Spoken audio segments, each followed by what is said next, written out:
Hey, it's a stream? Yeah, it's a stream. Oh, we're here, we're live. Hello, hello, hello, hello. 1 second. It's allegedly a stream. Sources indicate that it might be a stream. What? Hello. Good day to you all. Hope you're doing well. Oh, it is a warm, sunny day today, which isn't helping. But anyway, we're here. We're live, doing a stream, and can I prove it's a stream in court? Yeah. My lawyer has advised me not to comment on this any further. Back to the Hurt DLC. Oh no. I haven't heard very many good reviews of that. A lot of people saying it's not worth it.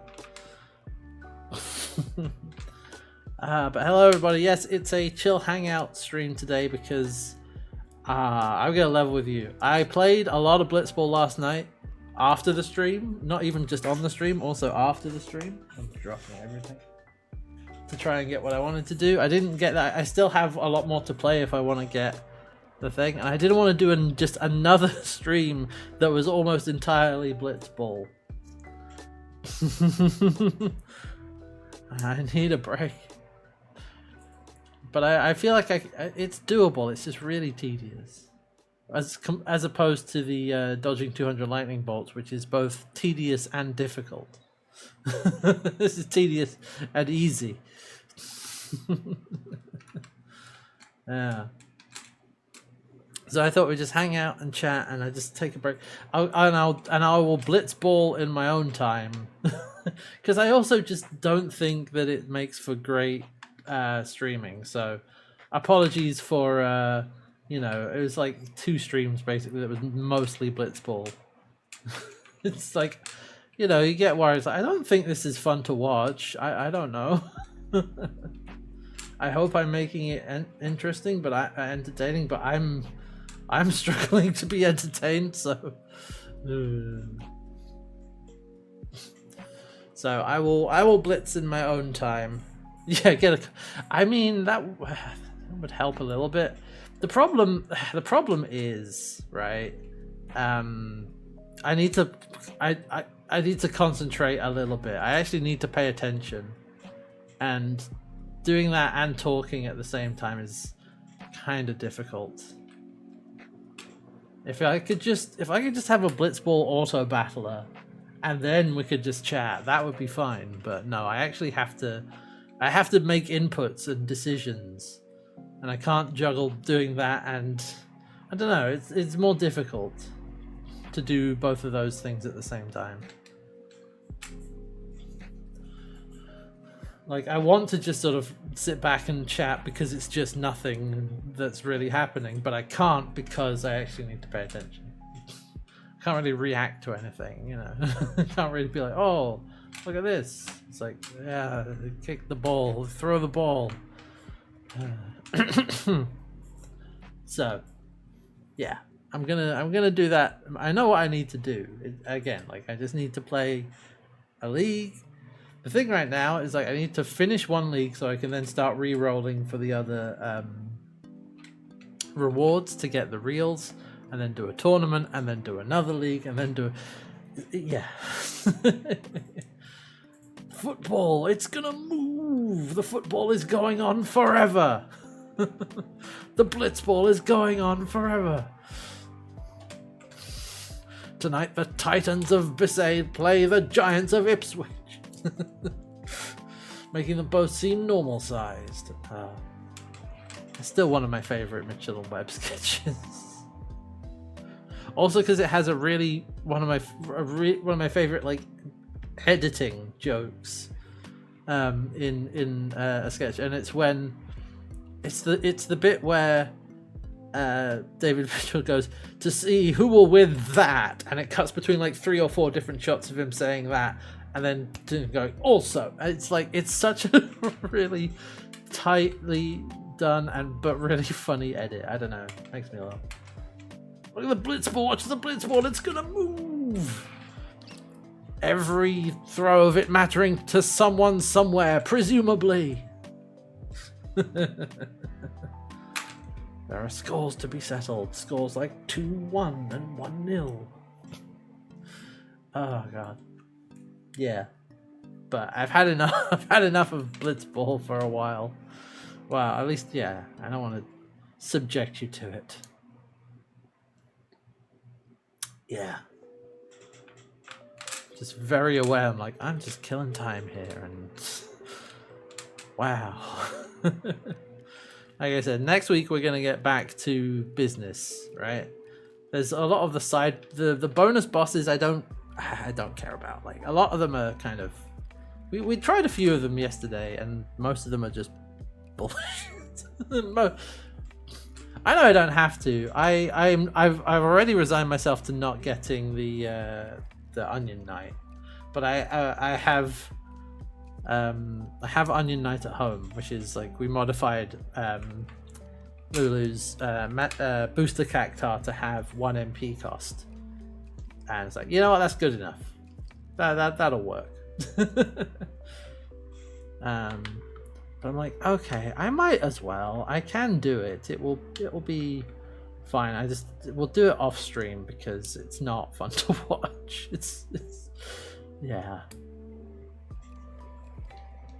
Because you just have to do a lot of it. Before the degenerate combos you can do with Riku mixing. Yeah, I don't know what all the like. I am just like messing around with that. I don't know what the pro strats are, but I'm sure I can find out. Oh.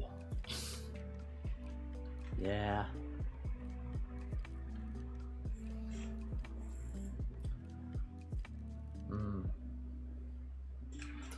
But yeah.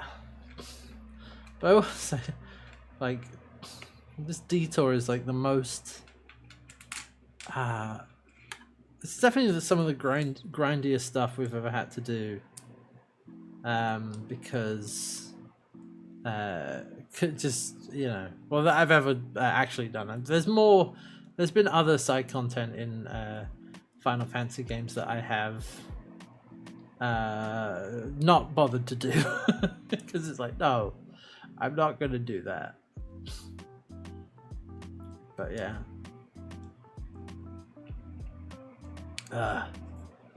Still, this is all technically optional, and it's optional in the sense that, you know, it doesn't affect the true ending. At least I don't think so. So it really is optional. You don't have to do any of this. So, you know, it's partially my own fault. But I do often have that thought of like, well, they put it in the game, so I want to experience it. You know. Want to get as much out of this as I can. Yeah. Self-inflicted wounds, yeah. I want to get as much out of this as I can, so I'm gonna, you know, the pine cones. Get the pine cones. No, you can't make me. Yeah.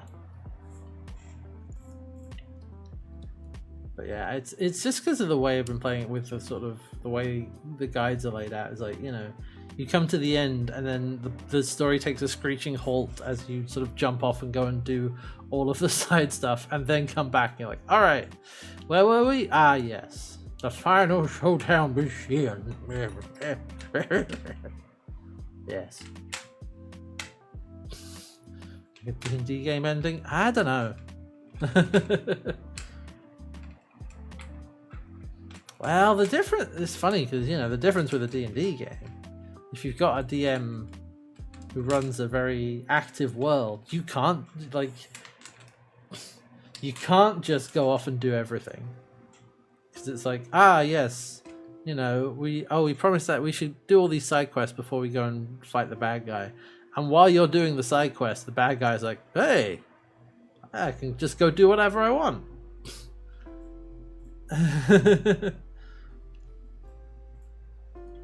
And just do whatever I want. Cool. And so then the bad guy wins because you were off doing other things. Time pressure. Whereas in video games, they mostly just stand still and it's like, be here any second. Streamer Preach got you Jimbo earlier and cheese the whole game. He was doing pay to win. That's what your Jimbo is. You just give him money and then he solves your problems for you. Like, yeah. It's one of the only summons who's like, hey, no, you want my help? You pay me. I don't work for exposure. Give me money. But yeah, no, clocks, exactly, yes. Keep it moving.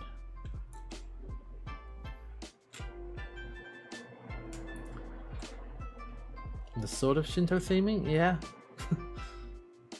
Ah, yeah. Well, you know, that's what you would do. You would hire a samurai. Clarification. Rich, important people hired samurai. People who could not afford to hire samurai did not hire samurai.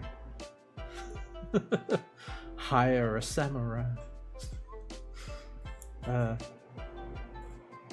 also, it's really funny when you summon the Mega Sisters and you're like, okay, you play the game for me now. Like, you just be an entire other separate, more powerful party of characters, and you deal with this. Everyone else is just sitting in the back, you know, eating popcorn, just like, yeah, get him. And then taking all the AP afterwards. Yeah. That is one of the weird things about video games, and it is sort of like, it's kind of inevitable in things like this, where it just like, where it strains credibility, where you're like, I'm just gonna mess around, do all these side quests while just before the bad guy, you know, does his big evil plan, and you know, while you're doing that, the bad guy's just, you know, the boss or whatever is just sort of sitting there like, yep.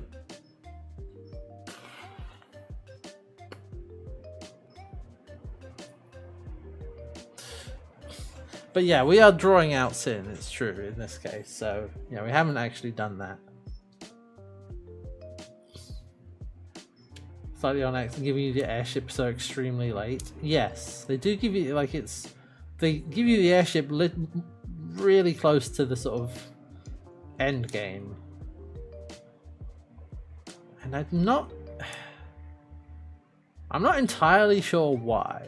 I mean, okay, so they wrote it into the story as to why, because it's the thing. Yeah, there's things that could be done earlier. It's a lot more convenient when you have the ship. Yeah. Yeah. I guess they just want it to be pretty linear, so they're like, oh, you don't need the airship because you don't need to go back to places.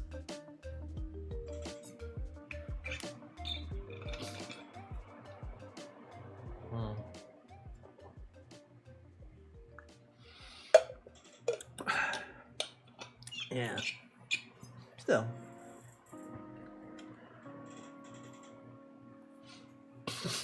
Hello, NeoGets. Hello. Still, it's not a huge deal, but yeah, it just means you finally get the ability to go and fly around right near the end, where you can just go around and pick up all the side quests and do all of that. Yeah, no, not today. I've done enough Blitz over the last couple of days. I'm still not done, but I didn't want to do another Blitz, like a stream that's almost entirely Blitzball, because I'm like, I don't think that's particularly fun to watch. So let's just hang out and chat. And it is suddenly very warm today, so I'm a little bit eepy as well. So I'm like, okay, yeah, no, I don't want to sit here and play Blitzball for like 3 hours. Yeah. Also, compared to Blitzball, it's also that it takes, like, playing a whole league takes so long. It takes so long. It's 10 rounds. Ooh. Yeah, no. Man.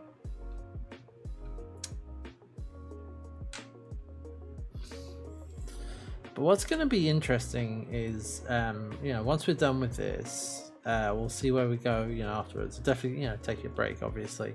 But I think I said before, like, it feels like up to this point there's been a very strong sort of sense of mechanical, what would you say, mechanical continuity.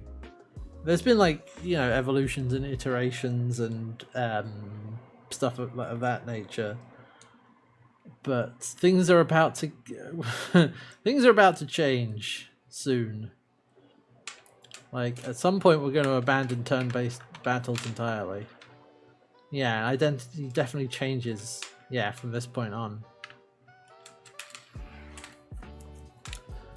So it feels like, you know, the gauntlet is continuing, but finishing 10 really feels like, you know, we've moved through different eras of consoles, but 10 feels like it's going to be the end of a big end of an era, really. Like, yeah. Yeah. That's what I think. We'll see what happens, but yeah. Kind of like 6. Yeah, kind of, yeah. Although for me it's like it represents a continuity from the beginning, from the first one all the way through to 10. At least on some level, you know. And there'll be bits of that DNA in future games, I'm sure, but it yeah.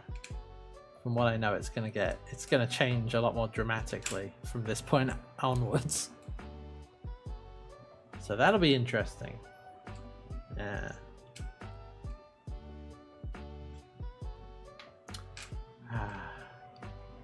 Yeah, that DNA never goes away. No.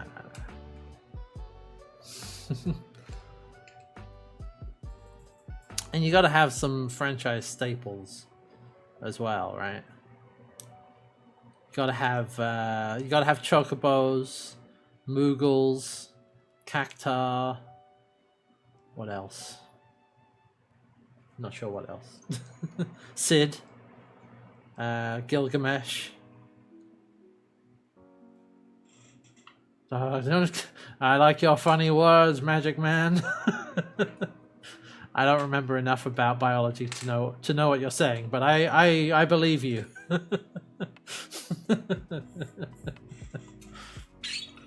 Yeah. Ah, science.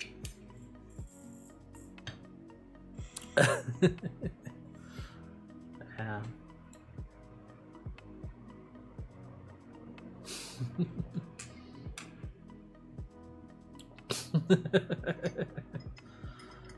There we go. But yeah, it's gonna be, yeah, no, I'm looking forward to it, man. It's crazy to think how far we've come. We've already covered, like, let me make sure I get the dates right. Final Fantasy, the original one, 1987, and Final Fantasy X, 2001. Is that right? Yes. So, you know, it's 14 years of video games, which is quite a long time. Certainly a long time in video games, like in any sort of tech field or, you know, entertainment field. What is there? Isn't phenotypical flexibility? Oh. Yes. Yeah. Man. Yeah, I never followed biology particularly far. Only at like A level, which is what is like 15?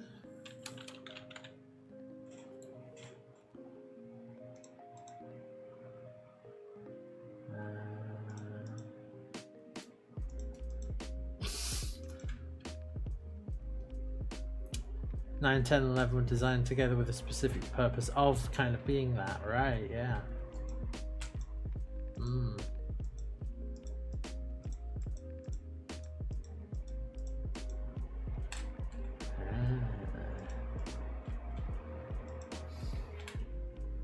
tribute, I look forward, and then and now for something completely different.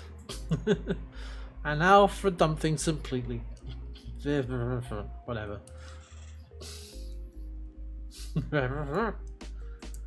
Yeah. So it's wild, man. I'm trying to imagine like what possessed them to make an MMO after making Final Fantasy X. Because that's a bit of a. Was it just looking at how popular WoW was and being like, hey, we want some of that?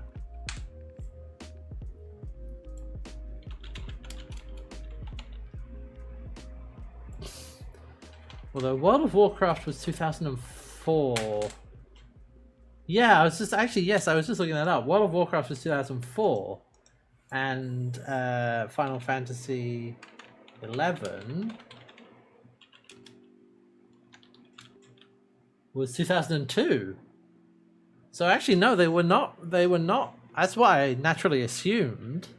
Was that they? Yeah. So, WoW came in and just ate up the player base of 11. Oh, yeah. Yeah. Interesting then. The MMORPG. What about the history of MMORPGs, right? Because everyone thinks of, like, WoW is definitely the big one, like the really big one. That was, but it's certainly the one that popularized the genre, right? But it was not the first. I don't know what the first one actually was. There's probably some debate about that. I don't know. Oh, Sakaguchi wanted multiplayer games. Yeah, right. It was, the technology wasn't there yet. And PS2, EverQuest. Yeah.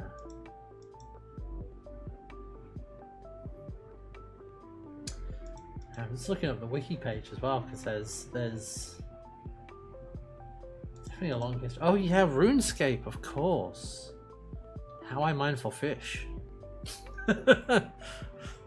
Oh, the ancient texts, yeah. EverQuest. Oh wow.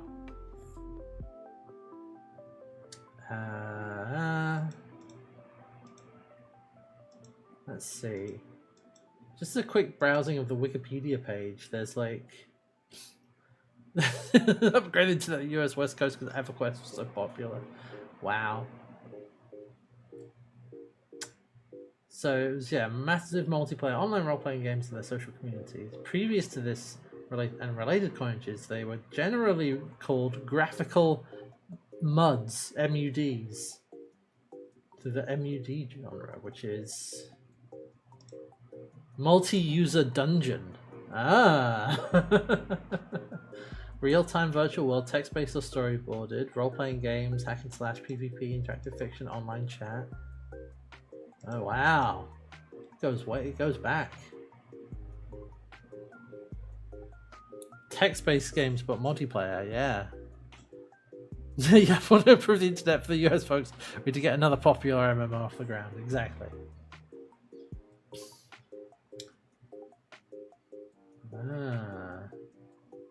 The connection arrow can have seen of roots in the earliest multi-user games, such as Maze War from 1974, which is crazy to me. And Mud 1 from 1978. Wow. I did not expect it to go that far back. But again, this is like early days. Some of them still, yeah, that makes sense. Yeah. The first fully graphical multi-user RPG was Neverwinter Nights from 1991, delivered through America Online, AOL. Yeah, okay. I have heard, yeah, I have heard of Neverwinter Nights. And yes, and then there's Ultima Online, released in 1997, was credited with popularizing the genre. Oh, it's a different one. Oh yeah, actually, if I open it, the page. Oh yeah, that's not the cover. that's not the one BioWare made. That's a different game. Right. Oh, hold on. Let me just simply reach over here.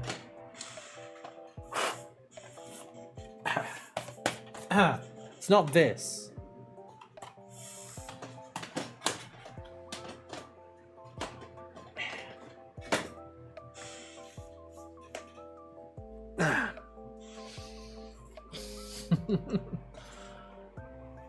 There's quite a bit of dust on that, actually. But yeah, Ultima Online 97 credited with popularizing the genre. And there was more mainstream from EverQuest and Asheron's Call, which I've not heard of. And then Nexus Kingdom of the Winds was popular in South Korea, apparently. What do you know? Ultima Online.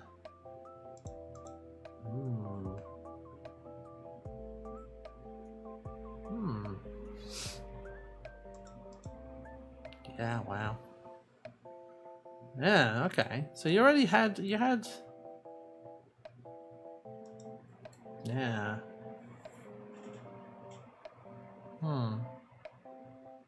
Yeah, quite a few. So yeah, I guess it probably was Ultima then. Since Ultima Online was pretty popular. And WoW was yet to happen. And then, yeah, when WoW came out, it was juggernaut, basically. Seems to be what happened. Like, WoW came out and was like, we're just gonna hoover up everybody. Just... Yeah, more accessible.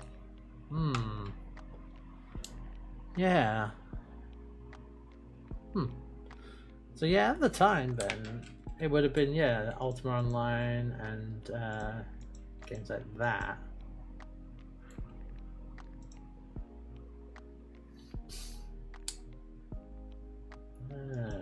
Oh, okay.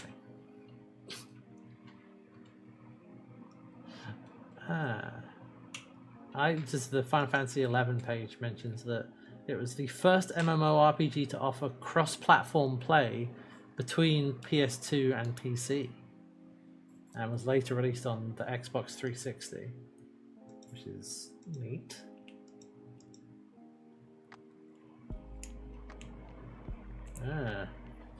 Yeah, big deal.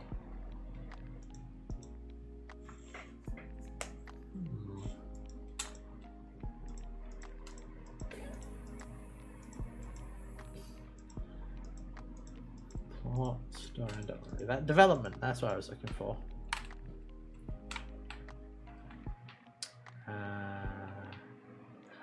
Yes, let's see. What does Wikipedia say about its development?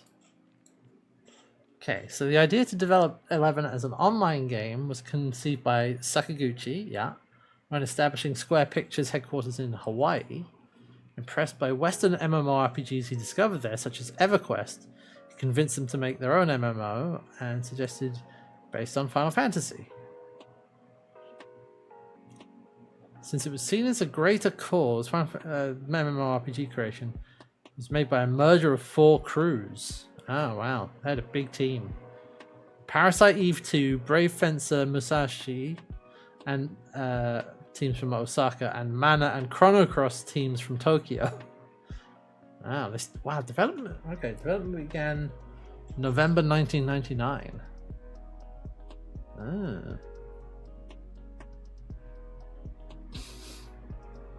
Heavily influenced by Final Fantasy III, right? Okay, so according to Hiromichi Tanaka, the producer of the game, Square put in Final Fantasy XI what they could not put in the first Final Fantasy titles due to technical limitations, thus making 11 the most representative Final Fantasy of all the episodes, quote unquote.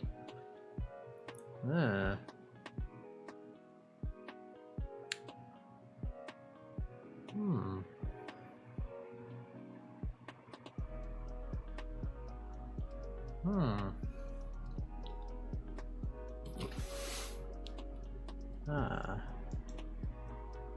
The PST version of the game came with a 40GB hard drive that required the network adapter to connect to the system. Wow. Damn. Yeah.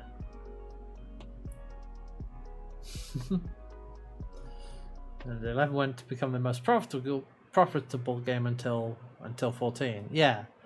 Well, it seems that, you know, that method of the sort of monthly subscriptions and whatever else, that just makes more money. It just straight up, it just makes more money. Why charge customers once when you could charge them multiple times? Ah, you know, it had the slim PS2, which had the right.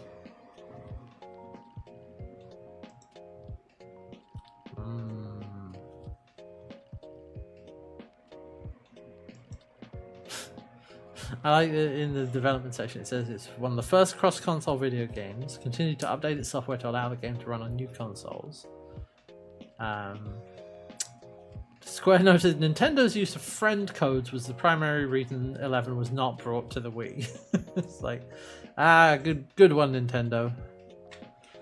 You lost out on Final Fantasy to the PlayStation with 7 because cartridges, and then friend codes kept you from getting it back on the Wii. Yeah.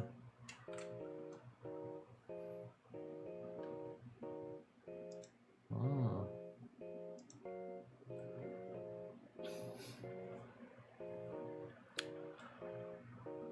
Let's have a look. In 2006, between 200,000 and 300,000 active players logged in per day, with 500,000 total active players and around 150,000 online at any time. By April 2009, the total number of active characters exceeded 2 million for the first time. And by June 2012, it had become the most profitable title in the Final Fantasy series. Well, damn.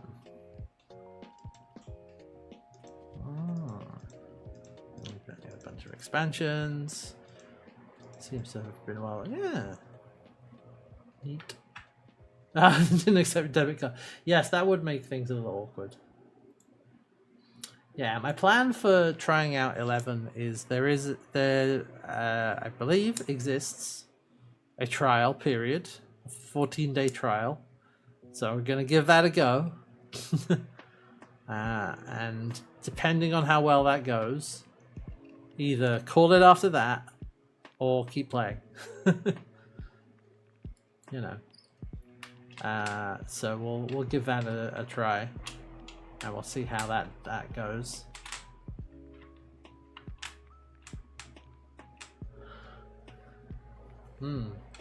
Different route that WoW didn't take. Yeah.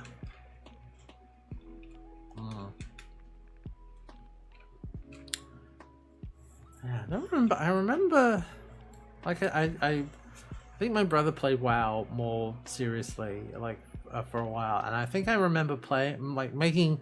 He said, "Oh yeah, try it out. Make a character on my account, and you know, have a go." And it didn't grab me at all. I was like, this is boring. this is just nothing. I was like, oh, okay, I'm gonna go over here, get 20 bear pelts, go over here and like click on a rock for 3 hours, or you know, for I don't know, 20 minutes probably. Mine some stuff, get more bear asses, and like this just isn't doing it for me. This isn't doing it for me. And I never touched it since. And like every time I watch anybody play it, I look at it and go, "Yep, that looks about the same. Looks like it's the same kind of game." You know, it's like 60 boar tusks, not particularly. I mean, if it was if it was fun to do that, maybe, but I never found the combat fun. It was, I don't know. Yeah. it just never worked for me. I just didn't enjoy that sort of gameplay. I'm like, eh. Yeah. Well, it's a problem, you know? It's a real problem with like early like tab target MMO combat. Yeah, like if your sort of early experience is very boring and dull, and the game only really gets good, you know, you only really gets fun later on, then that, in my opinion, that's just bad. That's just a badly designed game. Like that's not good. Like, no, you should try to avoid that, because if people are excited to play your game and then start playing it and it's dull and grindy and boring, they're just gonna bounce right off again. You know. Yeah. But much has been said about this over the years when it comes to WoW. And it does sound like, from what I've heard, that 14 tries to alleviate that somewhat. When we get to that, I don't know how 11 is on that front. Who knows? It's always about the destination. Yeah. And it's interesting because when it comes to gameplay, like playing video games or something like that, there is an expectation for some of them, at least, that it should be, if not always fun, it should always be engaging and enjoyable, right? Or it should be something. Engaging is probably the best word for it, but on some level, at least, there is that's the sort of, you know, the broader sense of things. But there is also like an expectation that games are going to be fun, because that's often what we mean when we define something as a game. You know, games are supposed to, in a very broad sense, not just video games, but like, you know, games are fun is a very sort of basic definition from very early on in development. And so there is still you know, there can be at least an expectation that when you play a game, it should be fun. Whether or not that's like necessarily that has to be true, it doesn't have to be true. There are plenty of games you can play that are still engaging, but not necessarily, you wouldn't categorize them as fun. You know, they can be dramatic or scary or whatever. But what they should never be is boring. What they should never, very, you know, unless you really know what you're doing, making a game boring is yeah, most likely going to be a bad idea. And that's the problem with WoW, to me. It's like, this just isn't fun. This isn't engaging in any way. The one time I tried to play it, I was like, this is just doing nothing. It's doing nothing for me at all. And it doesn't make you want to stick with that until you get to the good bit. You know, it's like, no, I don't want that. I don't want you to give me everything right away. I don't mind working for something, or like, you know, achieving something and building towards a goal. But if it's really boring to do that, really tedious to do that, it's gonna be, yeah, I'm just gonna bounce off it. I'm not gonna do that. The only, like, thinking about the closest thing I've done, which was play Destiny 2 quite a lot, which did also run into that problem.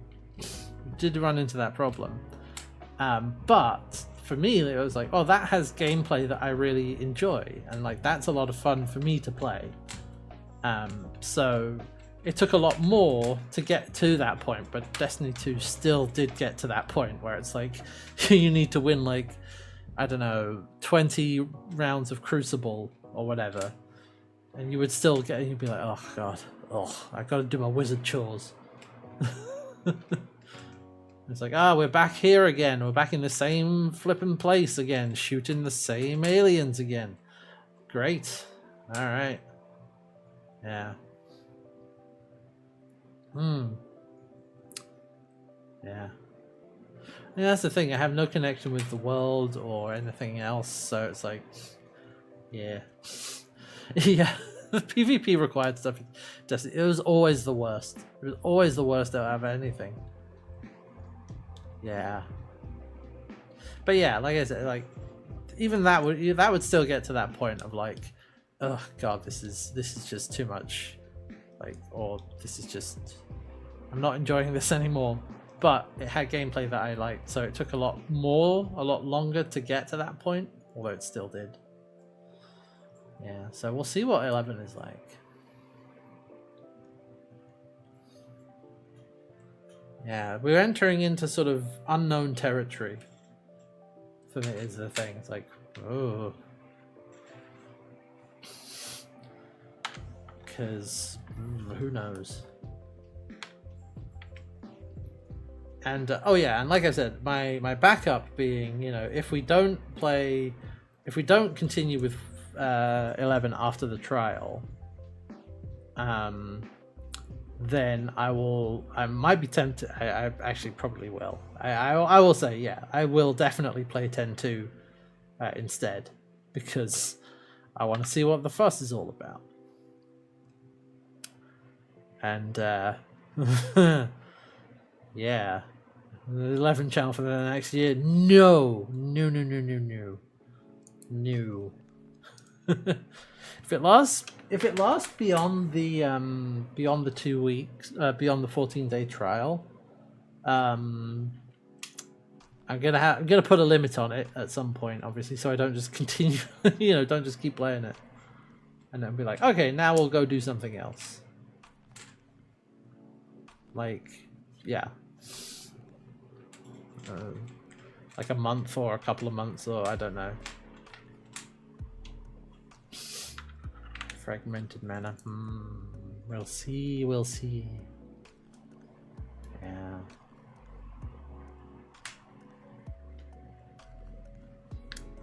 But like, we're gonna move into ones I know nothing about, like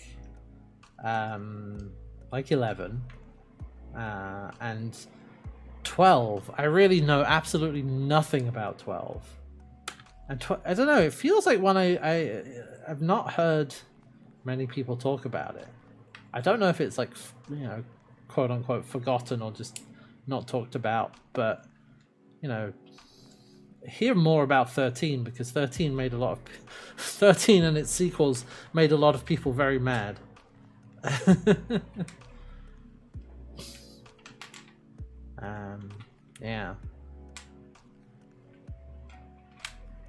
Yeah, I think that's the if I end up, I probably will, I'll get it on PS4. I believe that is the version you can get on the PS4 store, the Zodiac Age version, which sort of fixes a few things.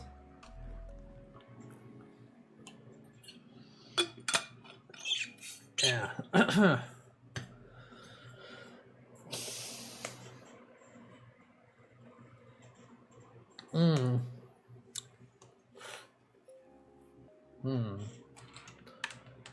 Yeah. 12 shares a vision with their original ideas for 10. Interesting.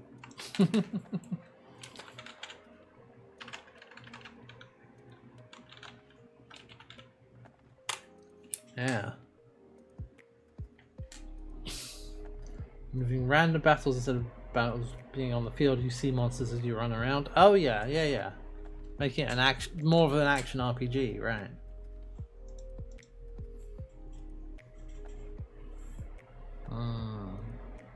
We'll see, yeah. You know what's funny is from the little bit I've been hearing about it, in a sort of meta sense, it makes me think of reminds me of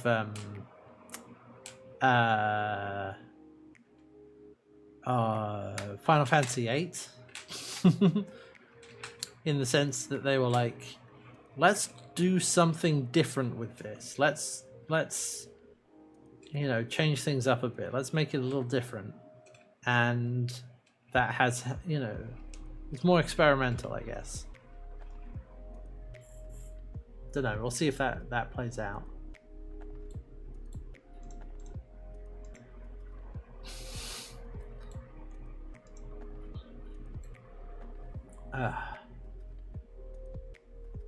Yeah. And then 13. Does 13? Yeah. Still turn-based. It's like Chrono Trigger, and people don't have particularly strong opinions about it. Yeah. It didn't really make as big of an impact, I suppose. Yeah, that's why I say, I've heard more about 13 because because yeah, people have strong opinions about 13 and its sequels. Particularly the Lightning Returns.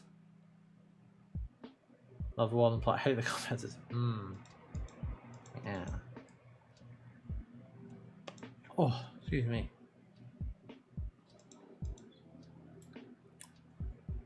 Ooh. Yeah. That's what's definitely going to change the most going forward, isn't it? Like, it's going to like the combat system. That's what's going to change the most. Because I know that by the time you get to 16, the most recent Final Fantasy, it's fully just an action game. It's fully an action RPG. It's just straight up, it's Devil May Cry or whatever the hell else. Yeah, because now it's like, oh, turn-based is bad and outdated and it's old-fashioned and we need to be new. When's the pendulum, like, when are they going to swing back the other way for Final Fantasy? It's like, no, it's retro, it's cool now. Everybody loves turn-based again. Let's bring it back.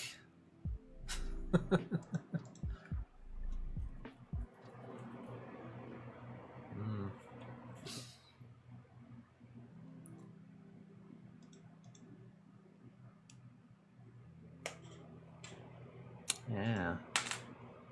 More tactics? Oh man. Just give us like a modern re-release of Tactics, Fantasy's considered a boomer franchise. Attracting new audience. Yeah, 15 was very mixed. Yeah. I mean, I don't know if this is true, but it definitely seems like, from what little I've seen of 16, they were going for the, Game of Thrones adult fantasy fans audience, right? As people have said, 16 is like Final Fantasy does Game of Thrones because it has, I don't know, sex and murder in it. And dragons? Maybe it has dragons. Maybe it has like one dragon. I guess Bahamut's in it. So at least one dragon. And swearing, yes. It's adult and mature. Wait, Tactics also has that? What the hell? Right, but it's not just that, it's also the presentation. Right? It's the sort of realistic CG or like visuals, dark and grim and gritty, desaturated, politics, yeah, all of that stuff is, yeah. Oh, I see. The Tactics doesn't have the swearing and the sex, it has the politics. Ah, right, I see. Right. Yeah. Yeah, that definitely seems to be the audience they were going for. I don't know, it seems to have been pretty popular, so... Actually, it's too... How can you How would you Is it just that the tone doesn't match? Is that what it is? Like, we're trying, It's bullshit. It's just Final Fantasy bullshit. It really is.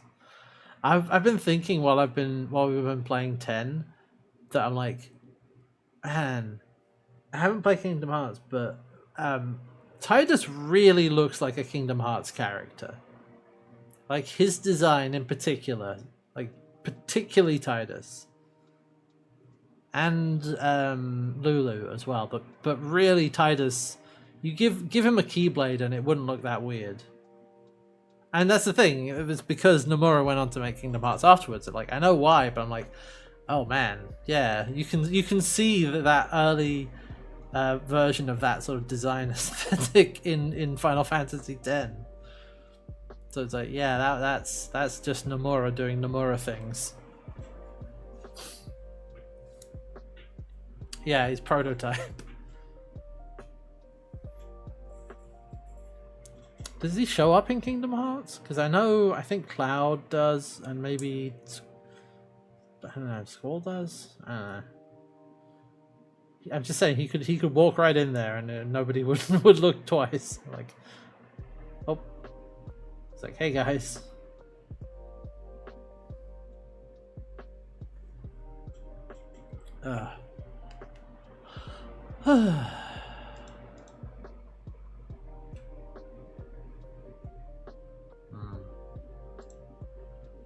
But yeah, so I'm just like, what do you mean too Final Fantasy?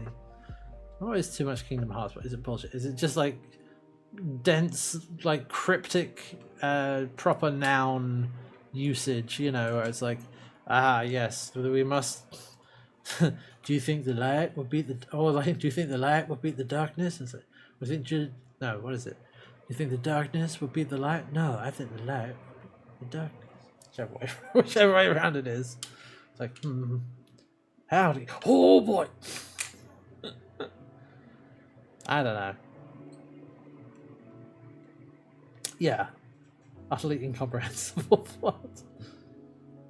As I understand, the only thing I remember about it is that sometimes you're not a boy. Sometimes you just got a naughty boy, you know? Brian David Gilbert did his best to explain it to me, but that's all I remember.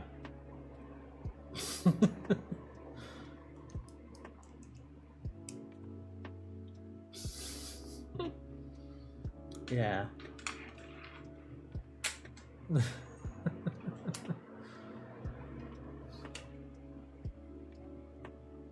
Why does that fail to send? Did something fail to send?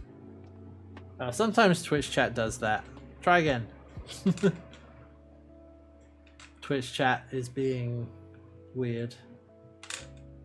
You weren't bonked by auto mod or anything like that.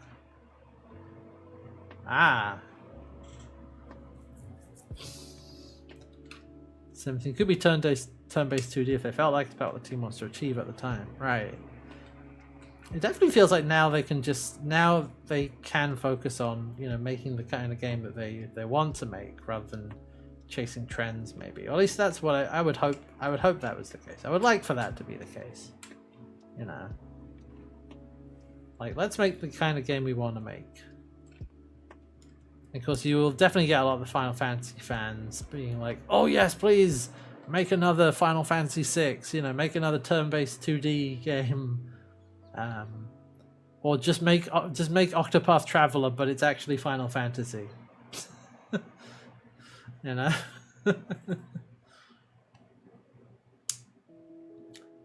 That seems to be, yeah, seems to be what people want.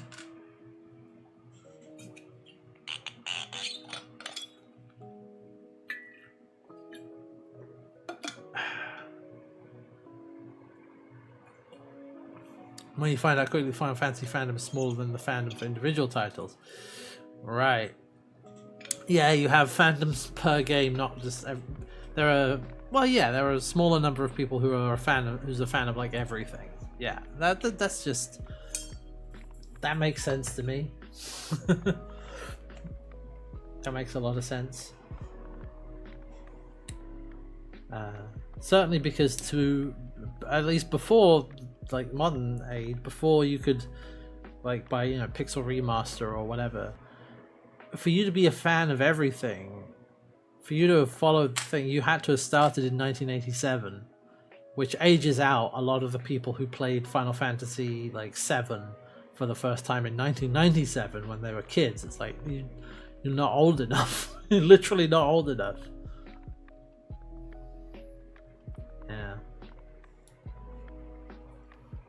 Right, yeah, try and turn a game into, yeah, one of the entries into a franchise, which way. You get 10-2, you get 13 sequels, you get all the other spin-offs, like,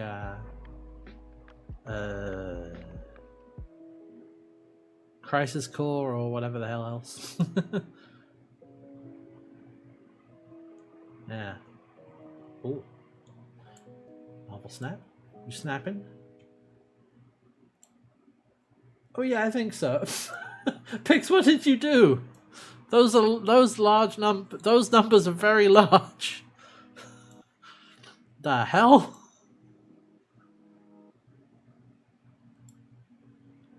Huh. Man, I haven't played Snap in a really long time. What the hell's going on here? How are they that? How are the numbers? Super Scroll. Oh, he coppers so many things.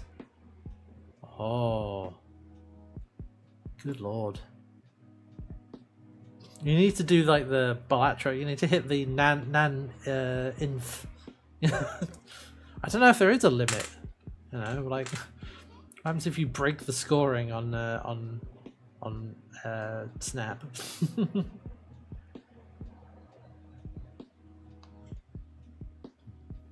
There's always a limit. So what happens if you overflow that limit? So, bleh. Man. Well, congrats on your win.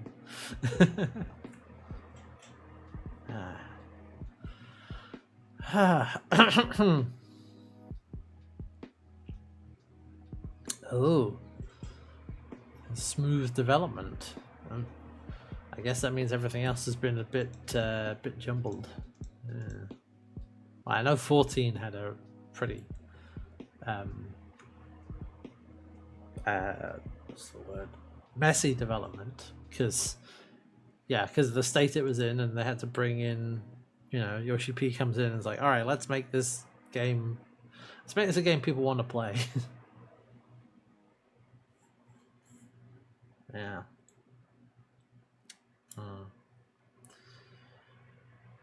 Yeah, because I mean, I've definitely, you know, we've talked before about the state 14 was in and how they had to nuke it and start again, essentially. And I have heard, you know, 15 has had some very mixed reviews and has been kind of less well regarded, and it is often the case, you know, you have a rough development and the product ends up suffering almost always, you know. Sometimes you have a rough development and things still turn out okay, but it just took a lot of work and probably cost quite a lot of people, you know, to get there. But 15, yeah, probably did suffer from that.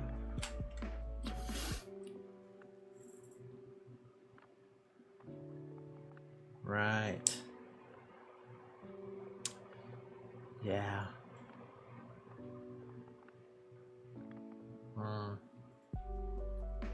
Yeah, we'll see what happens. As I said, 15, until we started this, 15 remains, the demo of 15 remains the only Final Fantasy I had played before starting the Retro Gauntlet. Because I think the demo was available for PC, and I was like, oh, I'll try that out. And I just remember just pushing a car and just generally being like, that, and pushing a car up the road and eating cup noodle is mostly what I remember.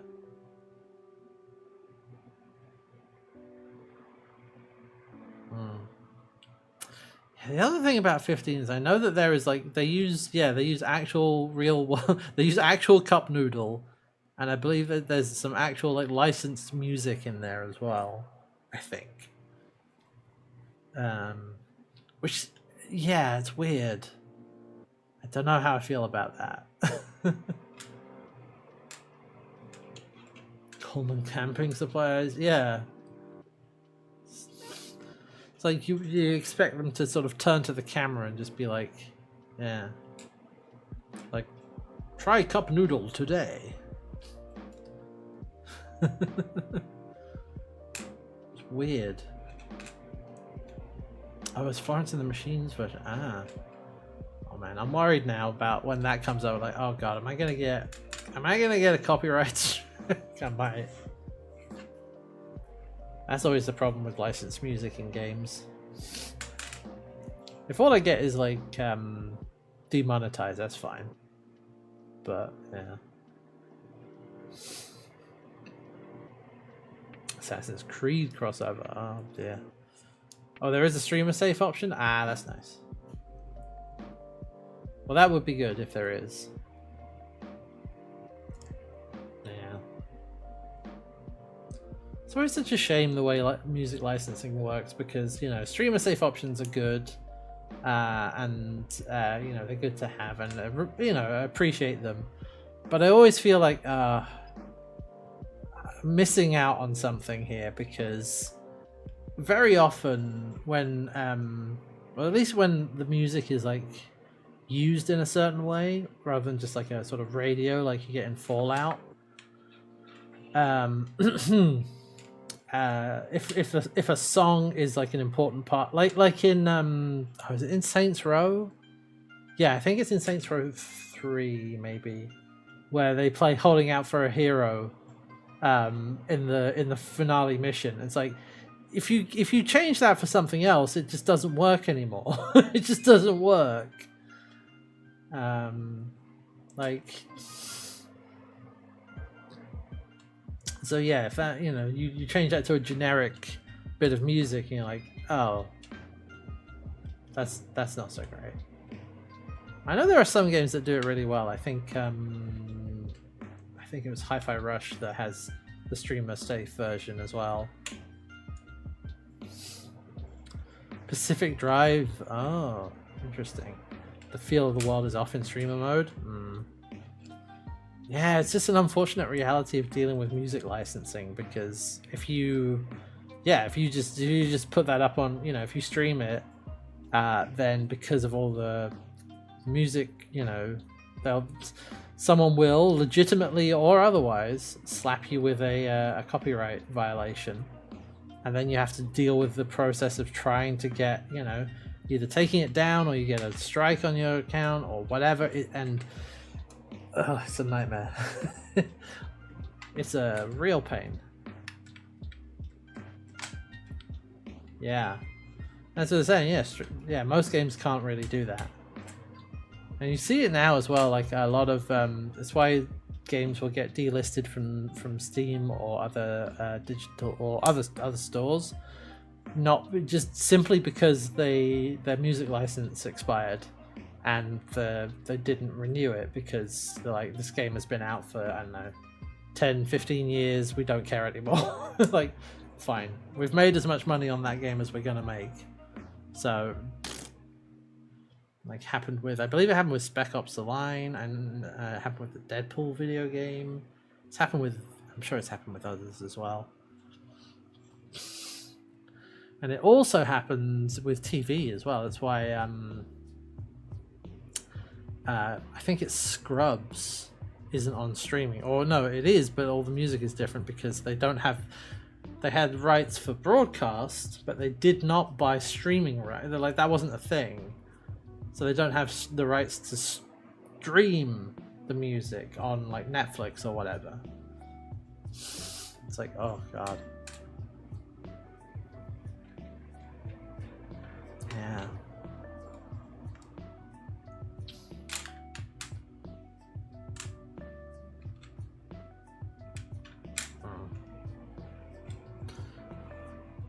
But yeah, that's why, you know, it's weird because like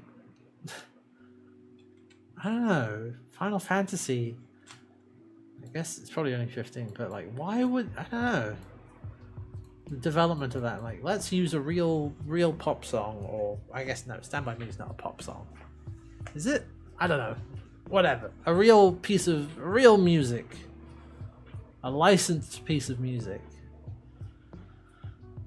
I guess no, I know when it shows up. It's when they're pushing the car because it's broken down and like it's thematically appropriate. Yeah, it is. But it's like, Huh. I don't know, it's just not something you expect from a Final Fantasy game.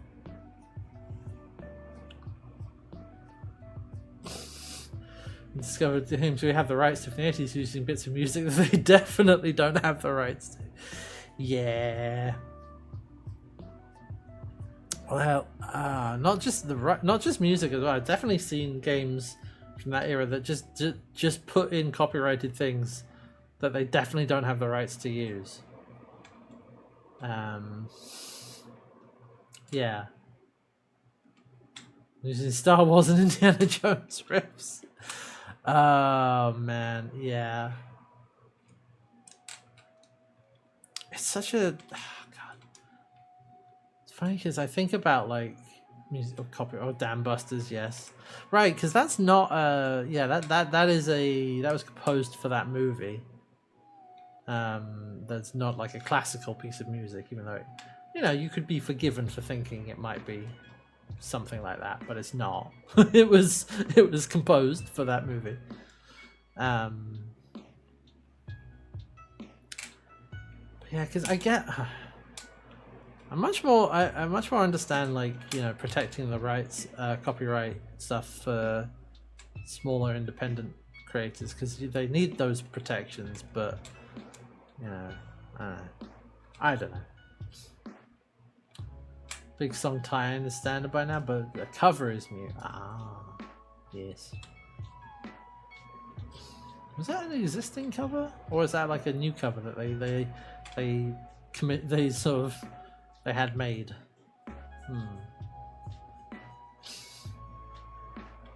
Yeah. But God, I remember also just it's funny. There's always a sort of what we call like the Wild West period where just anything goes in terms of like copyright, and it happened obviously in video games and probably in TV. Definitely remember it being a thing in streaming. I remember when Twitch like introduced their music detection, whatever it was, thing, and you had to get rid of so many clips. Because before then you could just play whatever you wanted and you wouldn't get dinged with anything. And I did, along with a lot of other people, and it's like, oh yeah, now we're bringing this in so that we can comply with whichever law it is, and then suddenly everyone's like, oh shit, I have to get rid of all my clips. Yeah, that is a thing. Separate audio tracks to VODs. Yeah. So I guess I've never looked into that. I think I briefly remember looking up audio splitting, and I don't remember what for. I remember I briefly looked into there's ways to do it. Which means on the live broadcast you get the music, but on the VOD it's not recorded on the VOD. So you can not worry about getting a copyright strike, I think. Although I think for YouTube streaming, I don't know if you can do that on like YouTube streams. Because I know people co-stream to YouTube as well, and I don't know that you can do that on YouTube. And I know that YouTube also definitely has a live audio detection thingy. It's like you will get dinged. Yeah.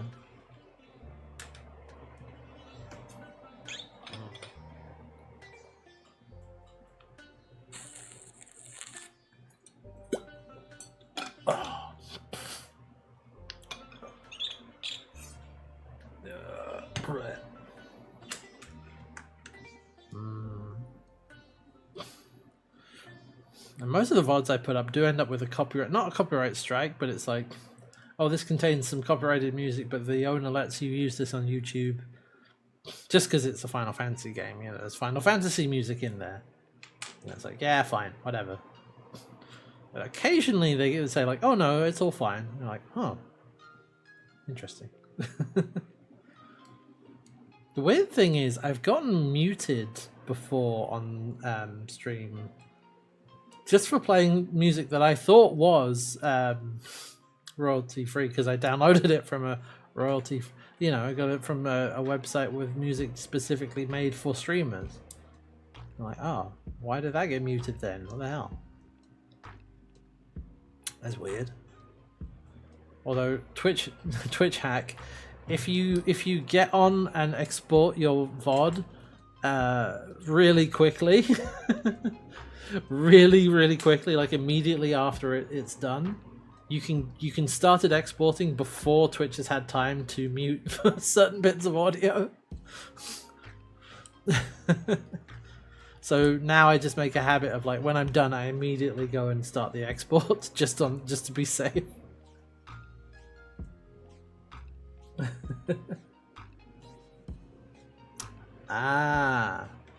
Uematsu tracks get flagged because it's licensed from a different label, but the stuff they make today is done by Square's internal label. Right. Yes. I see.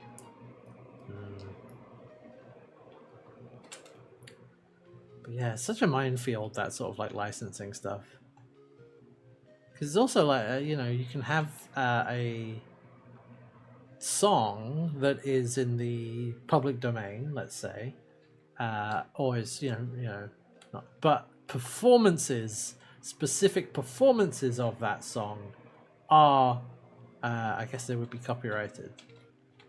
So it happens with classical music a lot, where it's like the track itself, like you could play a version of I don't know, Vivaldi's Spring or whatever, and that would be fine if you played it yourself.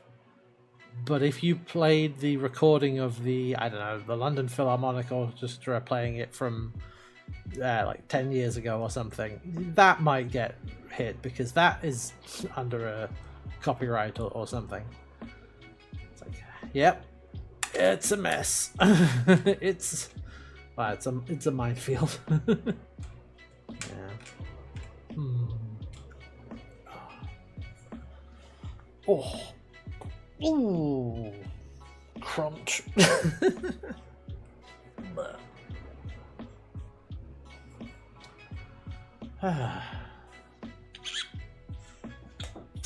turn this up. It's getting very humid today.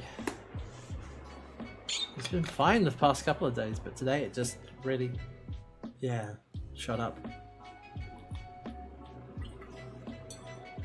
Oh. Ooh.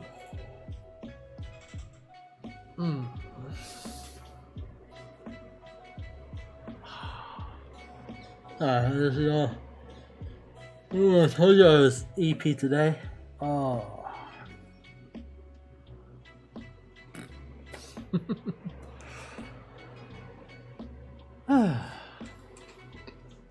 Damn. Oh god, it's shaking. I leant on the desk a bit too hard. Sorry about that. Oh man. Yeah.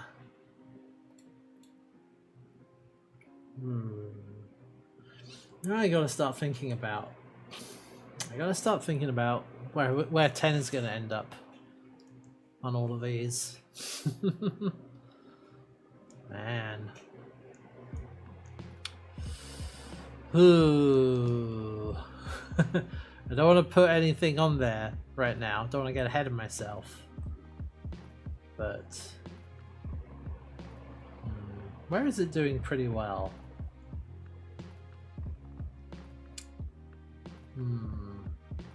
I think it's doing a good job of most of this, really.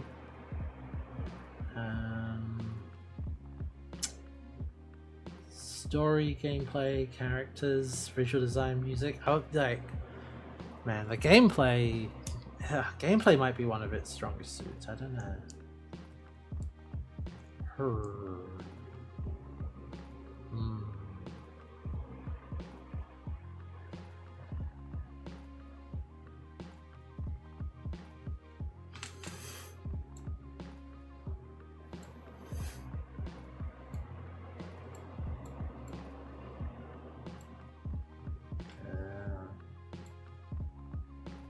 Low on the Sid rankings though. Yeah, this this Sid is not particularly exciting. He has a little bit of character development, a little bit of interaction, and you know. But he's yeah, compared to some of the others we've had, nah. Wouldn't rank particularly highly, I think.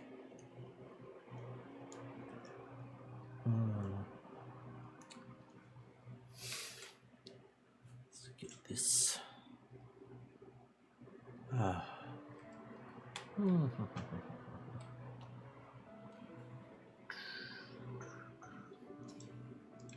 Yeah, let me try something. Just actually, I'm just gonna go to the break screen.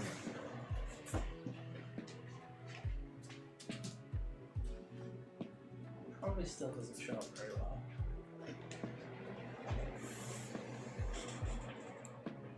Yeah, you can, there's terror. It's just no, it doesn't show up very well. I'm telling you, the light up terror looks great in person, but on the webcam,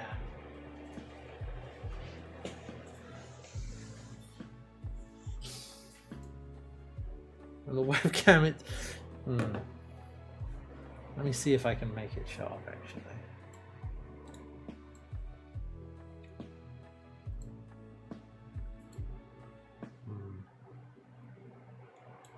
Oh, that's the wrong way. Oh, yeah. I have to crank the exposure all the way down. But look at this. Ba-ding. There she is. Here in the dark. It's the only way I can get it to show up. Isn't that cool? That's the sort of brighter, slightly dimmer. Alright, let me fix that. Yeah. Eyes have no problem with that. Camera, on the other hand, does not like it.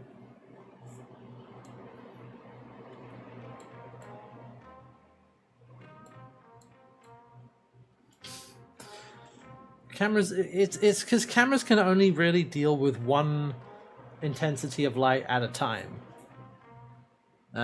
Eyes are much more adaptive. Eyes can adjust a lot more easily. Oh, changing the topic entirely. Speaking of cameras, I watched a cool video earlier from Stand Up Maths on YouTube. That was there's a YouTube video filmed in 35mm film. And going on about the difference between the 35mm and 16mm and IMAX and different. Yeah, it's a neat video. It's mostly Matt Parker standing in front of standing in a studio showing you the difference between what it looks like on film and a different type of film.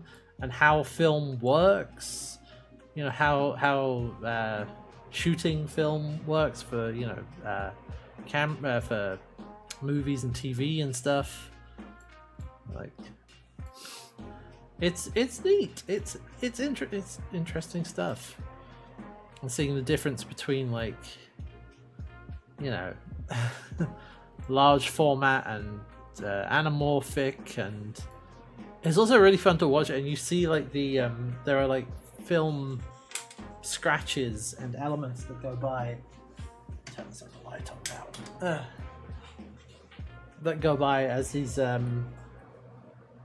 explaining it, because it's shot on film, and it's really expensive, so they don't do a second take. I should see that on the second channel, just the raw footage. I also like the people pointing out in the comments, because film is measured in length, you have certain amounts of, you have a certain length of film to use, which is quite likely that's why it's called footage. How many feet of film do you have? Don't you have, like, I don't know? Yeah, that's why it's called footage.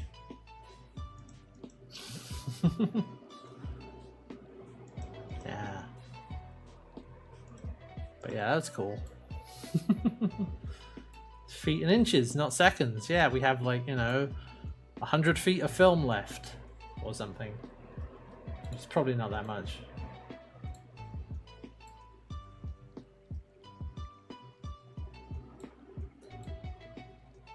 Oh, there we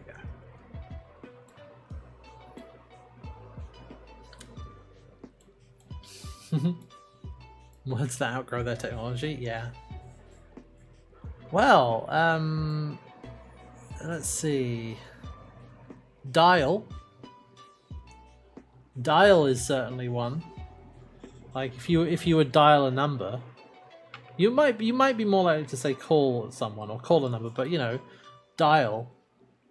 Just dial this number. You don't dial numbers anymore because it was on a rotary dial. You would literally, do that with it. But you haven't done that for a long time. You push buttons or, use your touch screen or whatever. So yeah, you don't dial. What else? I'm trying to think of other examples. I'm sure there's so many, but my brain is not coming up with any right now. Yeah.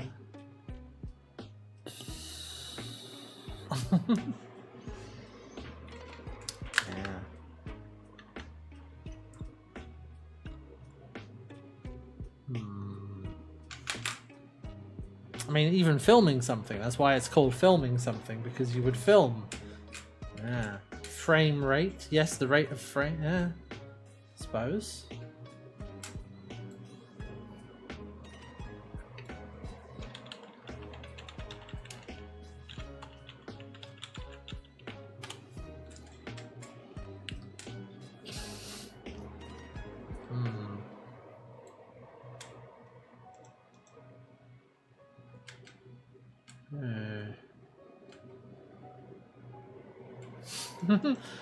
I just looked up. I was like, I'm gonna look something up because I was like, where does the word broadcast come from? And it is originally from, like, scattering, like casting things broadly, as in scattering things like seeds and planting a large area, because you are casting a broad amount, throwing things around broadly. And to spread widely, and that's what a broadcast is. You are spreading, you are widely distributing a signal of some kind. Ah, neat.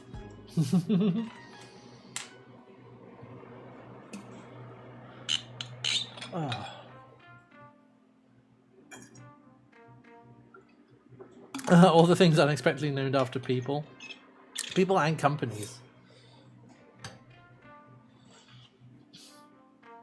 Like, I forget what the term is, but there is a term for it's when a company's name gets used so much, it becomes the word for that thing, and yeah, like Hoover here in the UK means to suck up, because Hoover is a brand of vacuum cleaner. Like, Kleenex or Google, like those sorts of things. Kleenexification, yeah. Yeah, which is not a thing, by the way. That's an American thing. That's not something that we ever use over here. I don't know, maybe in the rest of the world as well. It's like a tissue, which is what it is. Kleenex never really took off.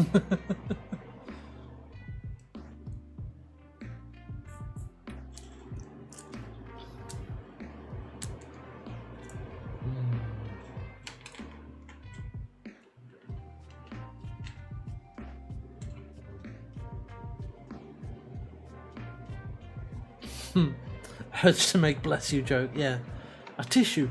Oh, something. Bless you. Yeah.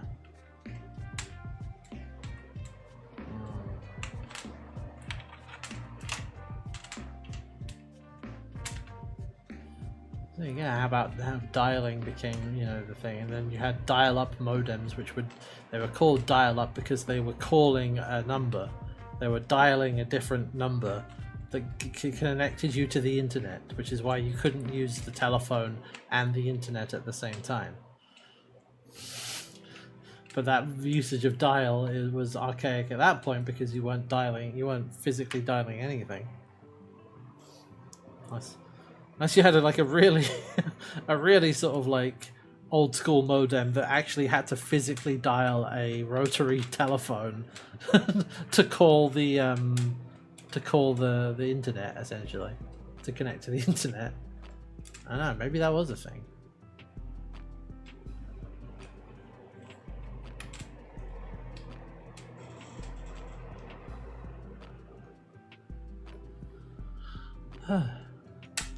Trying to explain the use of the nostalgia of those dial-up noises, yeah. Although I like the alternative take is that, you know, computers used to scream when you connected them to the internet. This was foreshadowing.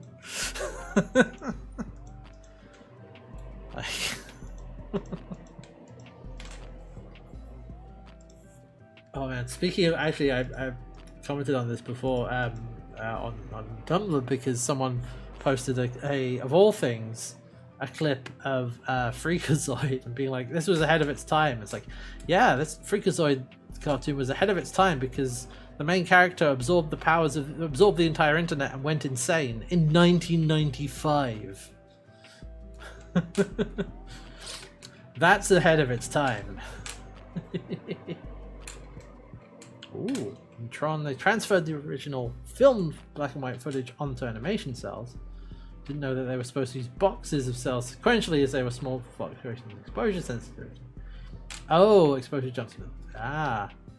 They added random flashes and glowy things to explain that. Oh, I love that. That's... Whoops. Ah!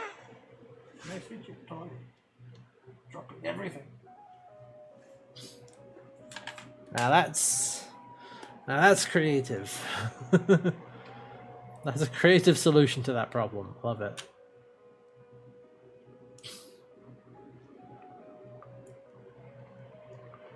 Yeah.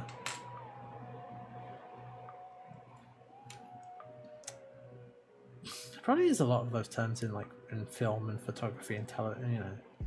Just thinking exposure, because that's just how exposed the sensor or the film is, or how long you yeah, it's how long, I believe, in the if you're using film, it's how long, I think it was how long you leave the film exposed for, or how, no, it must be how much light is coming in. Yeah, how much light are you exposing the film to? That's what it is. Yeah, cut and paste. Yes, that's what, there we are. Yes, cut and paste. You literally would cut. And we did this at university actually when we did science communication. They had an actual reel-to-reel tape thingy, and our instructor was like, I'm going to show you how this used to work. Let's take a razor blade, literally a razor blade, cut here, stick these two bits together. That's how they used to do it.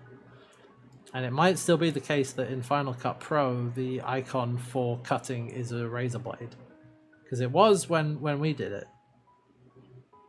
Oh, for film was splice, yes.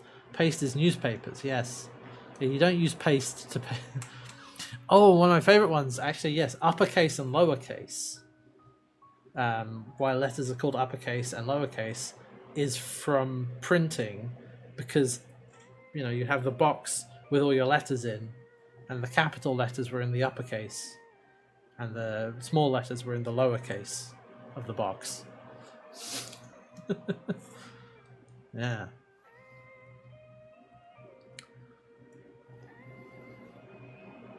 Yeah. And oh yeah, when you get into visual stuff in Photoshop, dodge and burn, which burn in particular comes from, you know, actual physical chemical photoshops where you would do things, you know, chemically, and burn was literally you would take I think you would take some sorts of heat and use it on the film and darkens things. So you just kind of you literally burn the film a little bit to get the effect that you want. Yeah. Those sort into slots depending on what type they were, which is why they were called type, and why we typing because of typewriters. They wrote type. Yeah.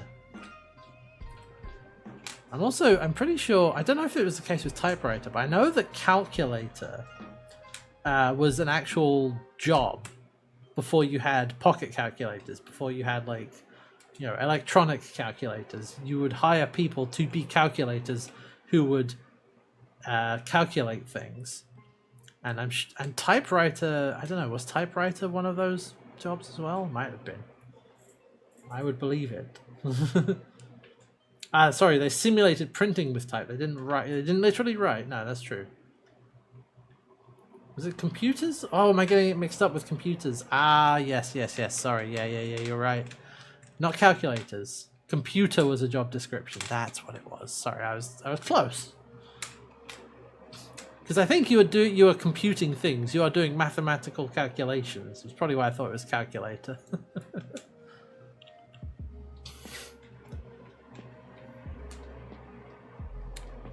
At least I think that's what it was. Computer.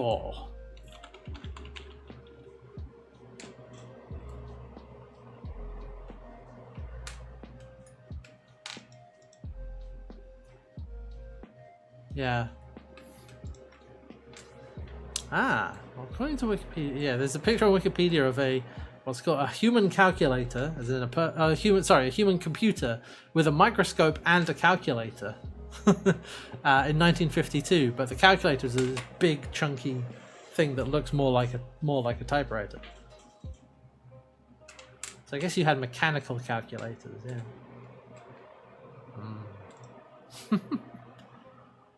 Yes, right. The term computer, in use from the early 17th century, meant one who computes, performing mathematical calculations. Yeah, there you go.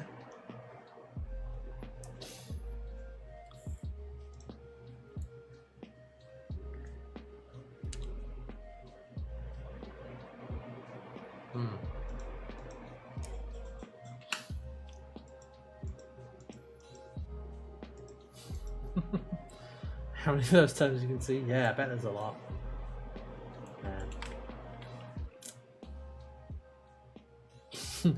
Usually teams of women. Thus, the first measure of computing power was the woman hour. Wow. Wonder if you can make a conversion of that to modern computing power terms. Interesting. Oh yeah, files. Right. Folders. Right. Yeah.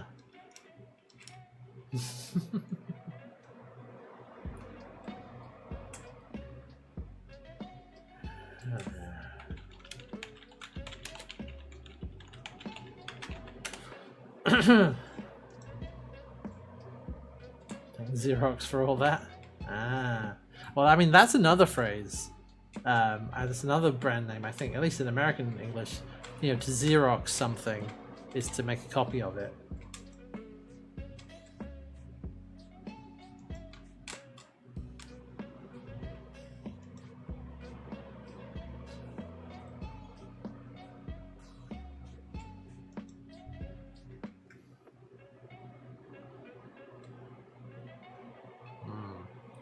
It's got me thinking back into terms we use in gaming and stuff like that.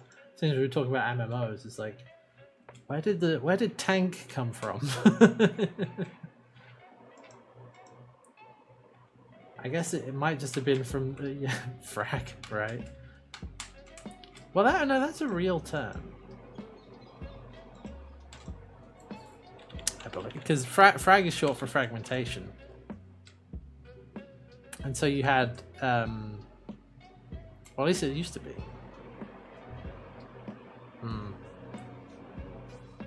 Yeah, no, it is. Yeah, it comes from fragmentation grenade, because that's what that it is, according to Wikipedia, where most of these sort of soldiers killing other soldiers happened with frag grenades. That's why it's called fragging, and that's why that term is what it is. Yeah.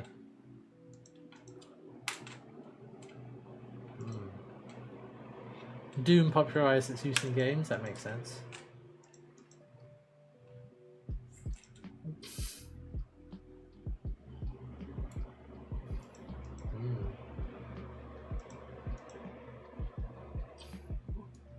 Oh, excuse me.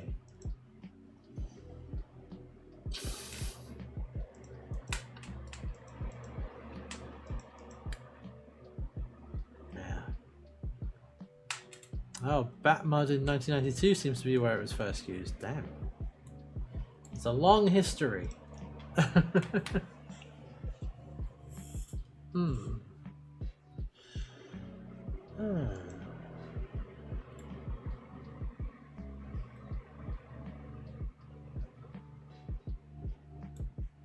I'm just thinking about all sorts of like, why is this word the way it is? Like, we talked earlier about, you know, why you film something, because it was originally made with actual film. But why do you shoot film?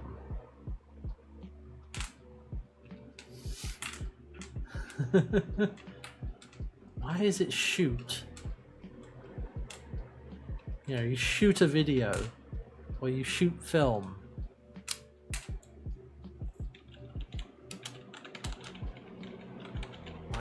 Shoot it. Let's have a look. And it's a shot. Is a series of frames. Yeah. Okay. What do you have to say, Wikipedia? The term "shot" is derived from the early days of film production, where cameras were hand cranked and operated similarly to the hand cranked machine guns of the time. So a cameraman would shoot film the same way someone would shoot bullets from a machine gun. It's literally because you would, you know, that's how the machine gun worked, and that's how film worked. That's how a film camera worked. Well, there you go. And that's why you shoot film, and why a composition of a piece of film is called a shot. You have a long shot, a full shot, a medium shot, a close-up shot.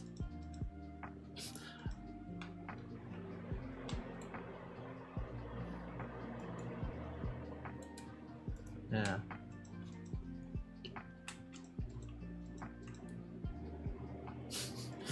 Well, there you go.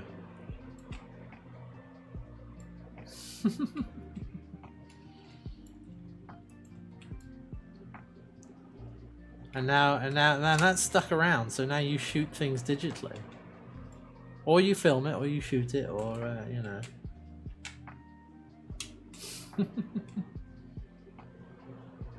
Yeah.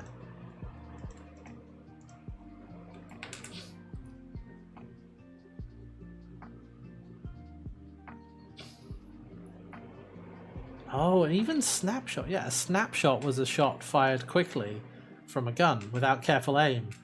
So a snapshot is just a quick, which is why. Yeah. Roll. Oh yeah, B-roll. Right. Yeah, it's not B-roll. No one has rolls. It's not a roll of film. It's, you know, second unit footage or whatever.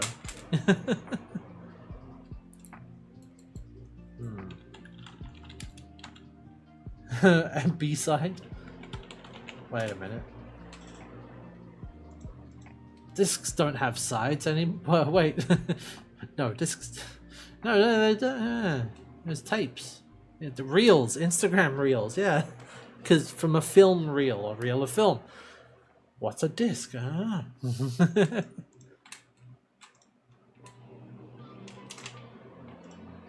Ah.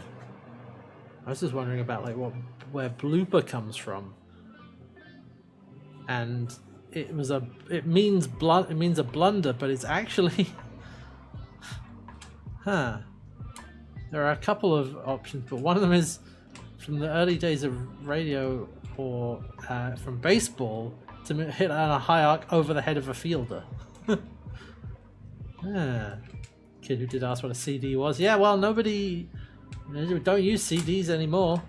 Like, it's all digital. It's all MP3s.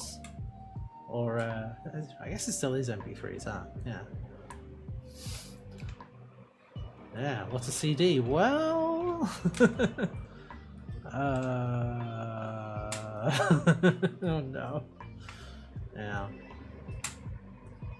It's funny because like both tapes and CDs now, I guess they have that sort of retro feel to them, but they were definitely lower quality audio compared to something like analog, at least supposedly. Although I don't know, much has been made about that. Don't know how accurate that is. Which is maybe why, you know, vinyl's had a resurgence, but CDs haven't. Or have they? I don't know. Maybe they have.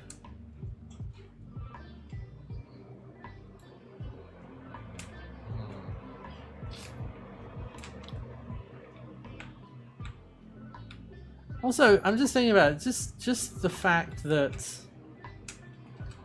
video games are called video games.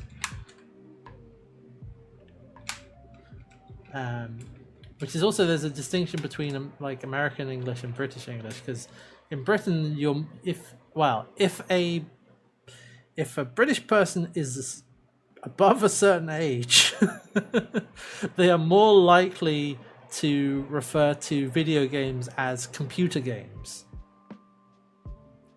Yeah, because it was a game on video as opposed to mechanical games like pinball. It's a video game. And a lot of the, like some of the early stuff, like I don't know, was it Spectrum or things like that? They were literally played on tapes. They literally had,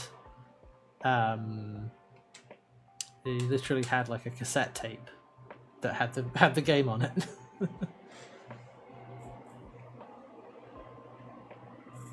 TV games or computer games, yeah, because we never had the video game crash over here that happened in the US, so it was the home computer industry. Yeah, they were computer games. Console games didn't really, I guess. Oh, he announced the Spectrum yesterday. Yeah, picks the mini Spectrum or whatever it is.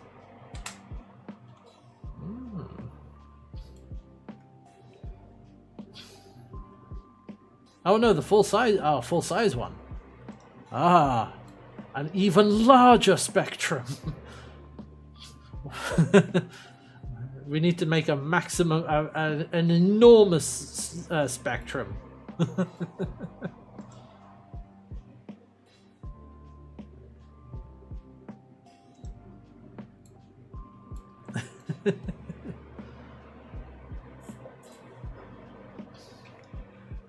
Yeah, it was just the US that had the game crash. Everyone else was like, this is fine. Yeah, I feel like consoles didn't take off here that... It was... I don't know, this is anecdotal. I don't know how true this is, but it seems like it was like the PlayStation that got really big. And Game Boy and PlayStation in the UK, I think. And everything else was a lot more niche. Didn't hit the mainstream until the Game Boy and the PlayStation. And they did it kind of separately, which took off in the 90s, whereas home consoles took off in the 80s in the US, yeah. And mostly it was Nintendo. It was actually, this is what we were saying before, to the extent that go play some Nintendo. Nintendo almost got Googled into becoming video games, or almost got Kleenexed into video games. There's a sentence. Nintendo almost got Kleenexed into video games.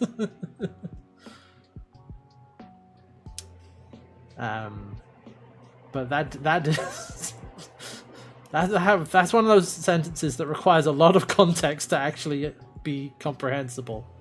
But there you go. Yeah.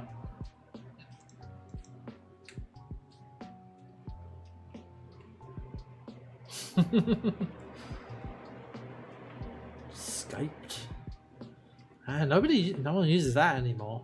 I mean, nobody uses Skype anymore. Nobody should use Skype anymore. Nobody should have used Skype in the first place. It was terrible.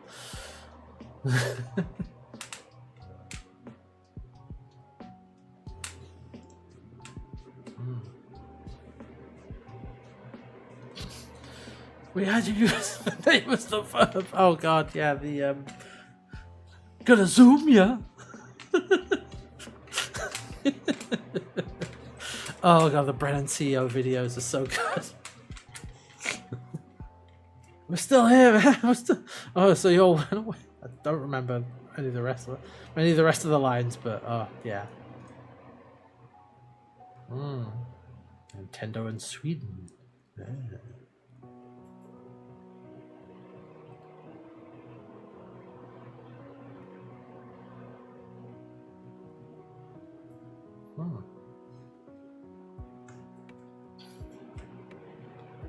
Oh, excuse me.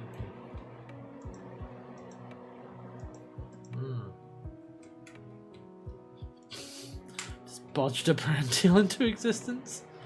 Man.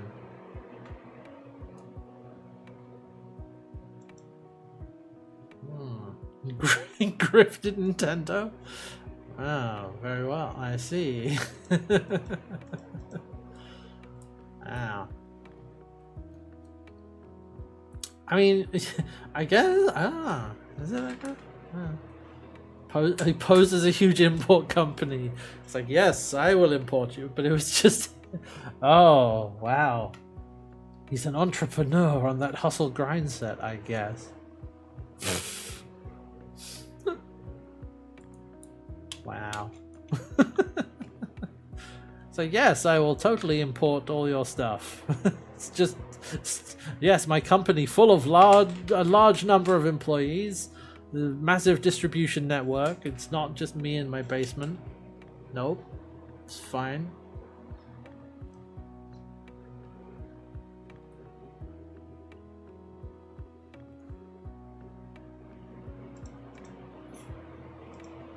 Oh man, I'm just now looking up etymology of everyday words and realizing that a lot of them come from very unexpected sources.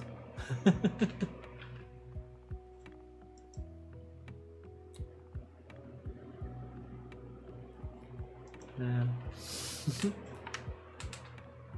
Nintendo Club was started by him. Sweden was the first non-Japanese country to get a Nintendo and form Nintendo strategy outside of Japan. Yeah, if you're thinking like, you know, without that knowledge, you're like, you know, you wouldn't necessarily think it was Sweden. You know, that was the first country to get the Nintendo systems. You wouldn't necessarily think of it, but there you go.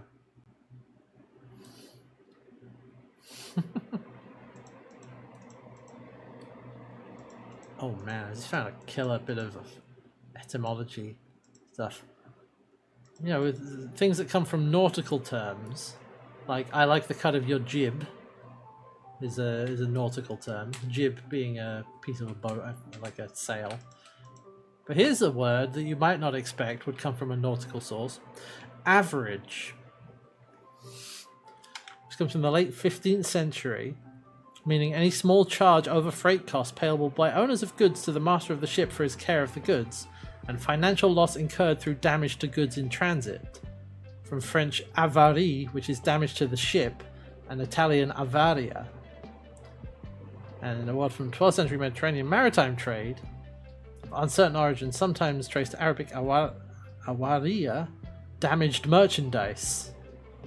Dutch avarij, German hafarei, also from Romanic languages. It meant equal sharing of loss by interested parties, and became sort of the mathematical sense is from 1755, like equally distributed. It's then meant equally distributed, like financial loss from damaged goods on a ship, which is why it had a sort of equal distribution, average. You wouldn't think. That's from nautical stuff. Hey, in the Discord. Oh, I'll watch that later. It was IGN. Ah. There you go. Cool. I like the thumbnail with the Game & Watch. That's very good. I will watch that later. That will make some good evening viewing, I think.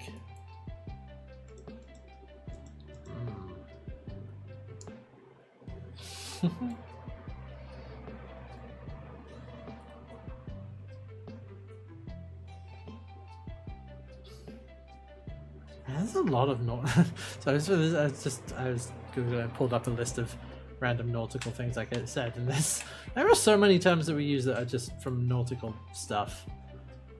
Like there's obvious ones like, oh, it's plain sailing, like that's an obvious one. Going overboard, also another obvious one. Second wind is maybe a little less obvious, but get a second wind. You know, the wind is behind you because you're sailing. Larboard, no! Give it a wide berth. A berth being where you would put a ship. And so, yeah, give it a wide berth is to give it a lot of space. You know?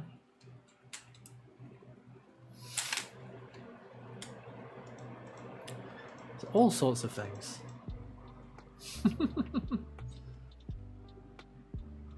Yeah, showing your true colors. Referring to, you know, flags and things like that. And I don't know. I like etymology. It's interesting to me.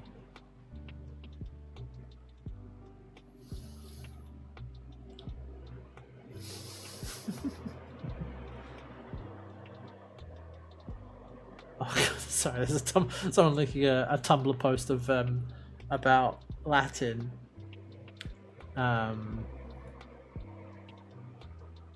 School changing school motto. The motto being "I hear, I see, I learn."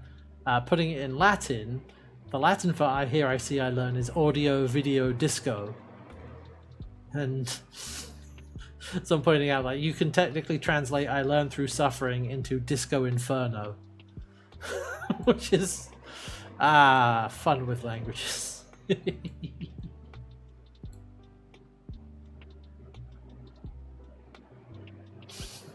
Avocado comes from the Aztec word for testicle.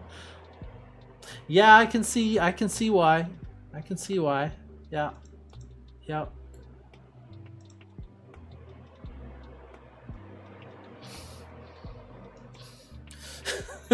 So I like this. I'm gonna read out another one. This the rabbit hole etymology of podcast. Did kids today even understand why podcasts are called podcasts? Well, you see, kids, almost 20 years ago, Apple produced, well, over 20 years ago now, Apple produced a portable audio player called, wait, no, I need to go back further. Okay, so in the 20th century, the new inventions of radio and television were known as broadcast media. No, wait, hold on, that's not the start either. Okay, broadcasting refers to throwing or casting handfuls of seed onto prepared ground, typically using grain crops, which... okay, so the agricultural revolution, which began circa 10,000 BC in the Levant, was when humans began preserving seeds for replant. This is a rabbit hole. Yeah.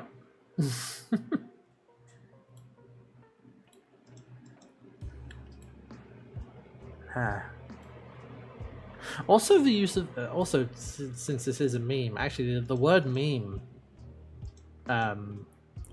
is itself like a big example of linguistic, I guess, drift, kind of. Yeah, to explain podcasts, you must first invent the universe. Yeah. Like, meme meaning like sort of funny image.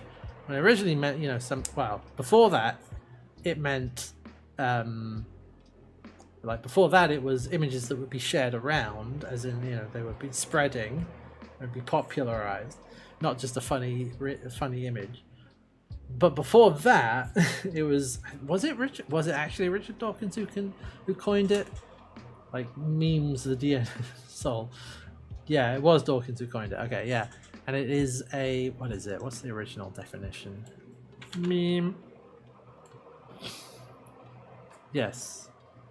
An idea, behavior, or style that spreads by means of imitation from person to person is the sort of current definition. Coming from the same root as mimetic, meaning imitated thing. It's coined by Dawkins in 1976 as a concept for discussion of evolutionary principles explaining the spread of ideas and cultural phenomena. Examples including melodies, catchphrases, fashion, technology, that sort of thing. Nowadays, it's kind of preserving the same idea, but it has come to mean you know, funny internet images or whatever. Refuting the idea that genes are the only thing that matters in evolution. Right, yeah. It's funny reading the Wikipedia page with the sort of modern version of meme in my head, and it's like, although Richard Dawkins invented the term meme and developed meme theory, it's like, I know that's not what he means, but it's just, yeah.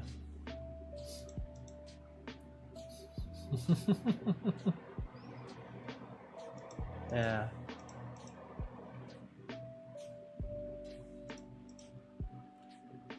Yeah. But yes, F. Dawkins. Yeah, he's not a, yeah, no. I was like, yeah, it was him, wasn't he? Wasn't it? Yeah. Dawkins is not a particularly great guy, to put it mildly. Yeah. Oh, I'm gonna have a drink. Excuse me.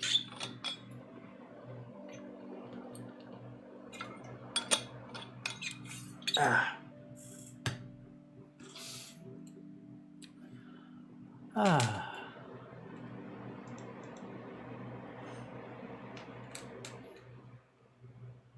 Balls to the wall comes to the US Air Force. Wait, how does... Huh?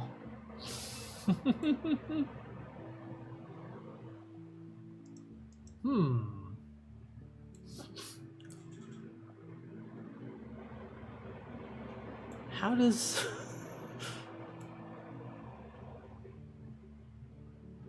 Oh, there. The G-forces. Balls would be pushed. Ah, right. I see. I was like, is there any chance it doesn't have to do with no, it has, it's more or less exactly what you think it is. Ah.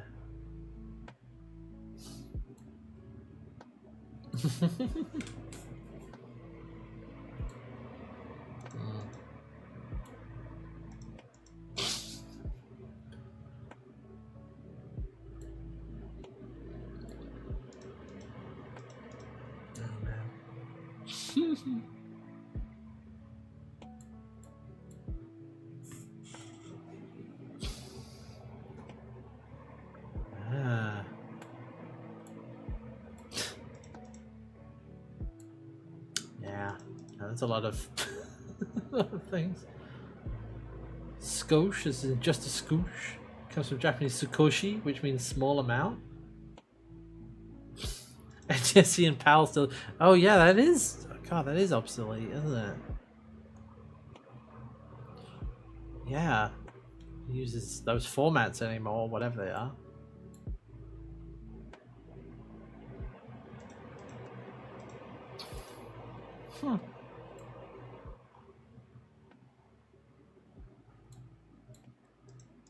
There's a few Japanese words that show up in like karaoke or karaoke, which I think means what does it mean? It's empty something. I forget what it means. Phase alternating line for PAL, National Television Standards Commission. Well, with those two, with PAL and NTSC, there's not just the frame rate. Again, another word like that. The frame rate was one of the major things that differentiated them. And if I remember correctly, one of them was like, 24 versus 30 frames. Although they weren't exactly 24 and 30, or at least one of them was like off by a tiny amount. It was like 24.97 or something like that. I think it was something like that. Oh, it was color to television. Ah, that's what it referred to.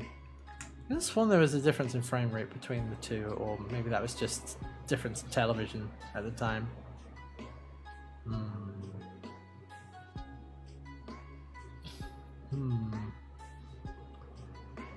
I think it was 25. I don't think it was 50. Yeah.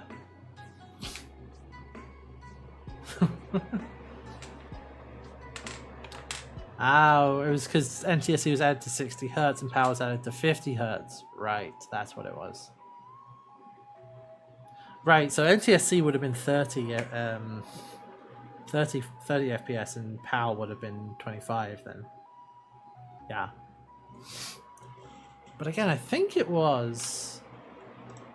I swear it was like not exactly 25.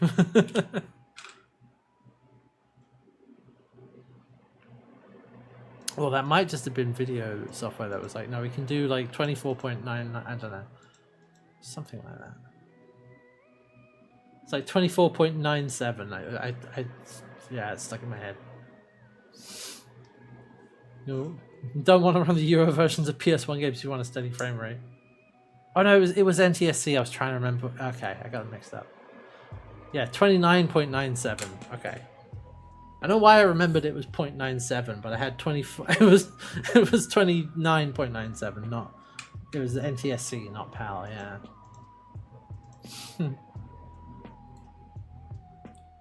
Bad PAL conversion. Yeah, I remember that. I remember that being a thing with all the titles. Yeah.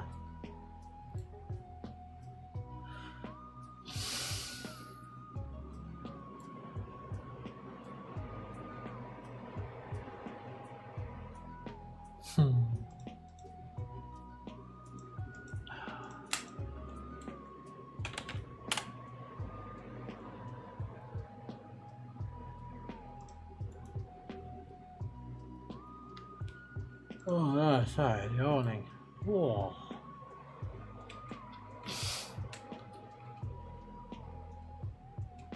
Yeah, I'm there as well. The etymology trenches. It's just it's interesting.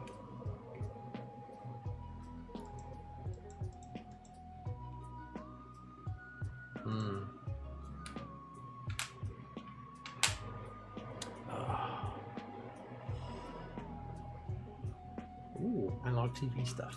Yeah. So half of JRPGs are the way they are. Yeah. Man.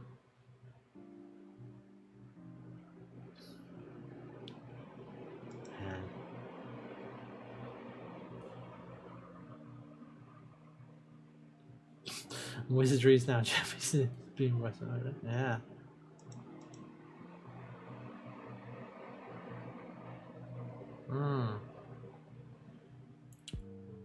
God. I was just finding a post about how there's a lot of words that have entered British English from Romani language. Things like pal, for example, and more ones that are like I guess you would maybe call it slang, or that is very specifically British English now. But like narc meaning an informer, like not a narcotics officer, like what's the word? A snitch. And there's a bunch of other ones. A lot of Norse in English as well. Yeah, narc with a K. That's it. Versus narc. Yes. But yeah, not realizing where all this stuff comes from. You just sort of use it in everyday life. You just never know. It's all a hodge. See, now every time I say a word, certainly a word that I don't. I was just going to say like a hodgepodge of different things. Now my brain's just go, well, where does that come from? You know?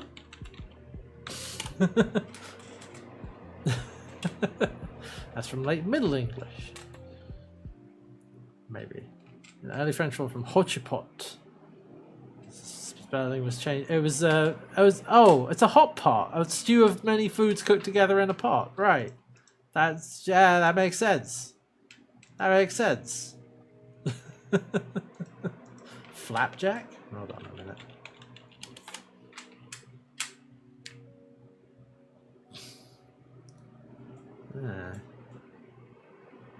Believed to come from flapping or flipping the cake on a griddle. perhaps.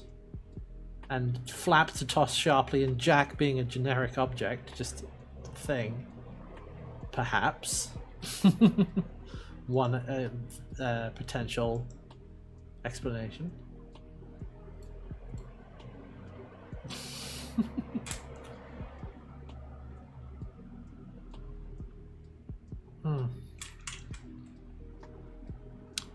Wow. Oh, that's a lot of... God, so many television standards. Certainly back before with, old English Norse words. Ado. Oh man, I need to... I don't know if... hold on. The remote control, the oofa doof. I think we just called it the remote. I don't think we had a particular, an unusual nickname for it. I had who pass the remote. Or the controller, maybe? I don't remember. Yeah. I know that there's I think it's an American one is the clicker. Yeah, I would just call it a remote or something. But no, what was I? Yes. Okay, hold on. Old English. Yes. Okay. I might have talked about this before. I might have linked it in Discord somewhere. I might have talked, but there are the Miracle Aligner on YouTube has made several covers of modern songs in accurate Old English or Middle English. And what's really interesting about those, here we are. There's from last year, Welcome to the Black Parade in Old English. And Old English is not just like, English that's old. Old like Old English is, when is that from? Yeah, early Middle Ages, like tens. Where was it? Just give me a date. Yeah, okay. Dates Old English from about 450 to 1150 AD. And so there's a version of that that's made in with Old English, and it sounds very unusual, very, very, very Germanic, very Norse and Germanic, I suppose. But what's really interesting about these videos, these songs, is that in them, when you find the words that you recognize, and there are a few words in there that have stayed in English for like 1,000 years, basically.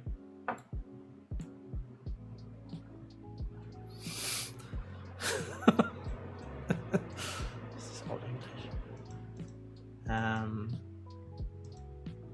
trying to remember what, without rewatching again. I don't want to watch a bit of it, but I'll put the link in the chat at least. Maybe watch it. Yeah. Is that right? That's right. Yes, welcome to the Black Parade in Old English.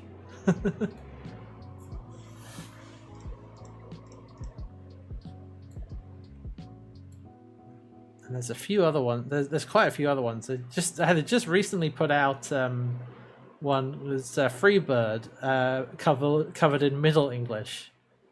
And I found them because there was a version of Running Up That Hill in early Middle English. And it's like, wow. And it's not just like, there's bardcore covers of stuff on YouTube all over the place. But usually they're just like, done in modern English, but ye olde modern Englishy, verily thee and thou, etc., etc., with a sort of like, simple string arrangement of whatever song it is. Watching Data Cop Show, sometimes it'll just be regular words. The killer could be anyone in Helgesund. That's over 7 people.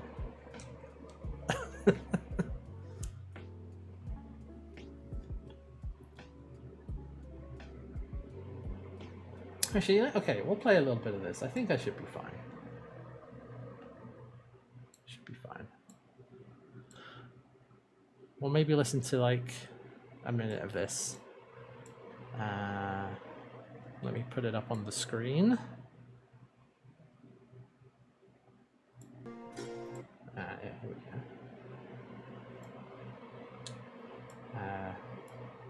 Yep. We'll play. There we go. And thanks to the who did the translations and the instrumentals. See, there's one. Father. Kind of.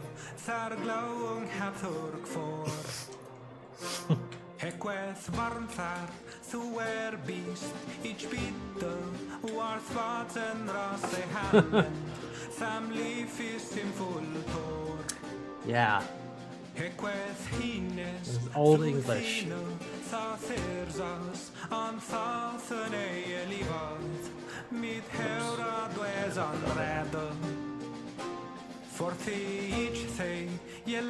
And it's so unfamiliar. Except for the occasional word.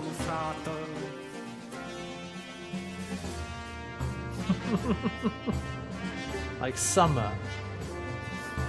That's still there.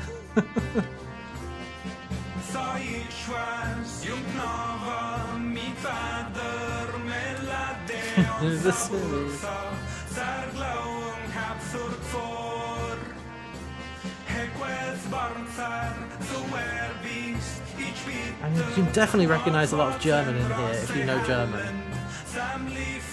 And life, yeah. Actually, I want to get to the chorus and then we'll listen to. Yeah, hold on. Da, da, da, da.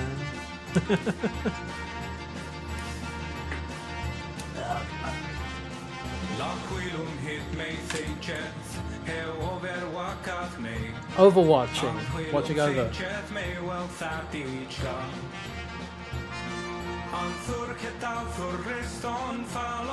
Rise and fall.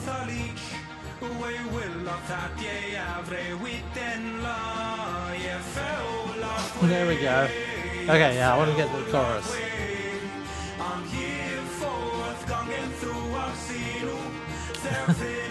Yeah. I don't know, this is just, yeah. I like it. It's cool. And heart as well. I'll fade it out. Yeah. There's the rest of it available on YouTube. But you know, you get the idea. And I don't know, it's just neat. Oh, funny, the back half of that video is a NordVPN ad. Oh, whatever.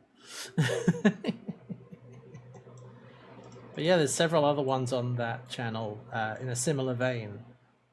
And it's so interesting to see, like, and that's the oldest version, like the oldest version of English that they used. But there's still some words like summer, leaf, life, heart.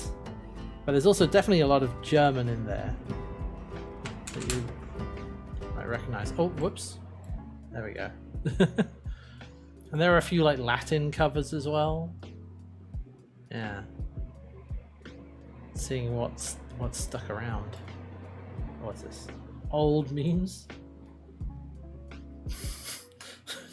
That is delicious. No!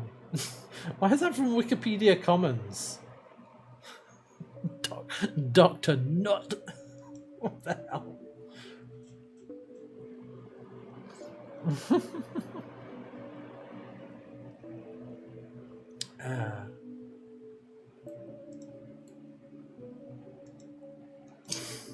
It's from the it's from the Wikipedia page of Dr. Nut. I suppose that makes sense.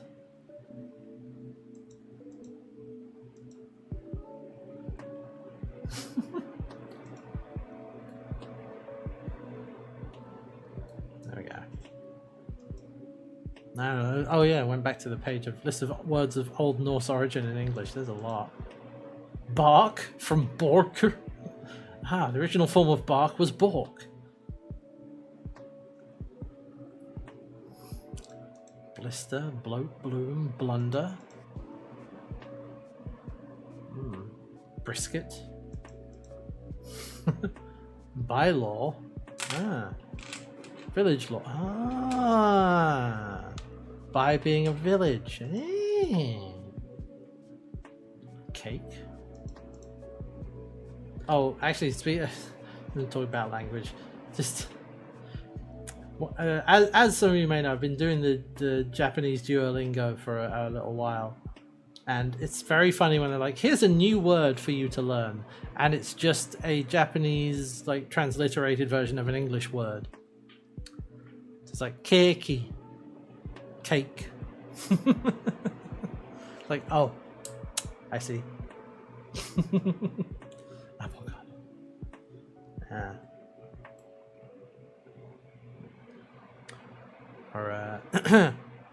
Or particularly names of countries as well. Like America is America, Canada, Canada, with some exceptions, because England, or Great Britain actually, is Igirisu, which is not a transliteration of, Ingulandu or Burituan is probably what it would have to be. It's not. It's Igirisu, which, I don't know, that indicates to me that must come from an earlier point of contact, which makes some amount of sense. Like it must be an older word in Japanese that comes from an earlier time when they first encountered, Britain, versus encountering, America and Canada much later on. By the time it just gets a Japanese transliteration of it. I don't know. It might be Portugal hasn't come up yet, but it probably is. It probably is. I would imagine. Yeah. Like whoever they had contact with before, It might be, but it's not. If you were to transliterate English, the word English, into Japanese, as in modern Japanese, it would not be igirisu. It would be ingulishu. So I think it's possible that it is a translated. Well, it might be a transliterated version of English, but from an older time when the pronunciation of both English and Japanese was slightly different. So it becomes igirisu, and that sticks around. That's just me theorizing. That probably actually has an answer I can look up, but you sort of realize, yeah, because if they're encountered in the 1600s, for example, English was not pronounced. You can read English text from the 1600s relatively well, I think, but the pronunciation was very different in a lot of cases. So yeah, it wouldn't be too surprising if it was transliterating English from how it was pronounced back then. Ah, there you go. It's from the Portuguese. There we go. It's Inglés. Igirisu. Naruhodo. That makes sense. That makes a lot of sense, actually, because the Portuguese were their main contact with the rest of the world. I've seen Shogun. Oh, new Klingon update dropped. You can now say the Klingon for Aurora, Friction, Kelp, Klingon Acid Punk, and Sequin. Ah, thanks, Lower Decks. At least I think Klingon Acid Punk was in Lower Decks, probably. Sounds like something they would do. And Ramune is corrupted from lemonade. Oh yeah, I can see that. Dank, related to Swedish dank, moist place, and dink. Oh wait, hold on. Dinka? To moisten. Not greatest contribution to English. Must cause a bit of confusion if you're speaking to Germans, because danke is thank you in German. But to a Swede, it's like, moist. Vielen Dank. Very moist. Yeah.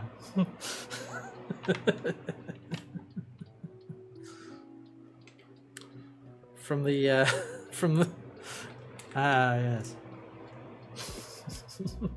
Greatest contribution to English, yeah.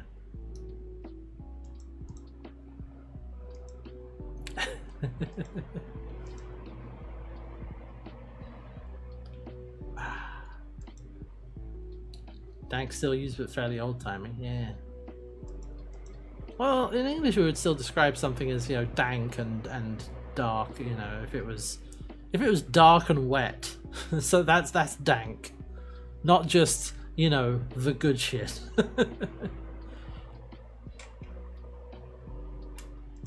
Yeah, like a bog. A bog is a dank place. You know.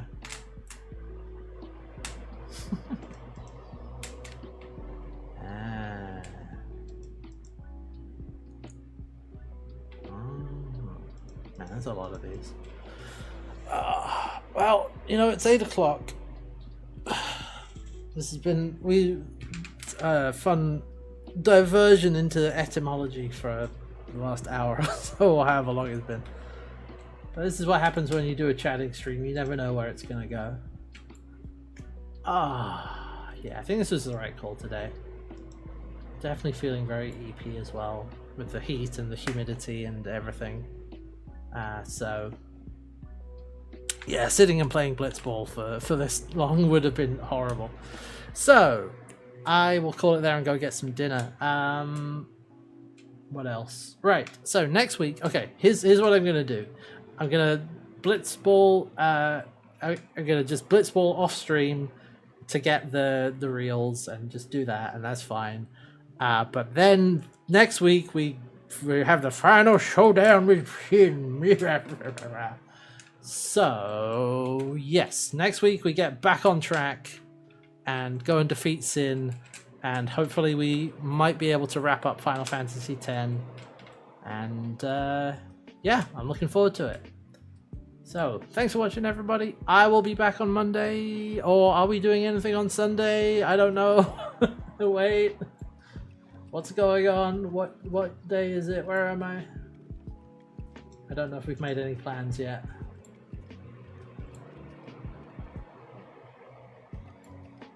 Yes. Looks like we might be on for that. Alright, maybe we'll be there on Sunday. Watch this space. Or more accurately, watch HP Braincase's channel, because we might be doing some character creation or Session 0 for Mutant Year Zero. Lamb's TTRPG that he's going to run the lads through. So, look out for that. Yeah, you need to get writing. Anyway, but barring that, I will be here on Monday with more Final Fantasy, so stay tuned for that. And as always, I'll just plug the VODs and the socials and the Hats Chat Discord. Good game. Alright, take care, everybody. I hope you have a great week. I will see you soon. Bye.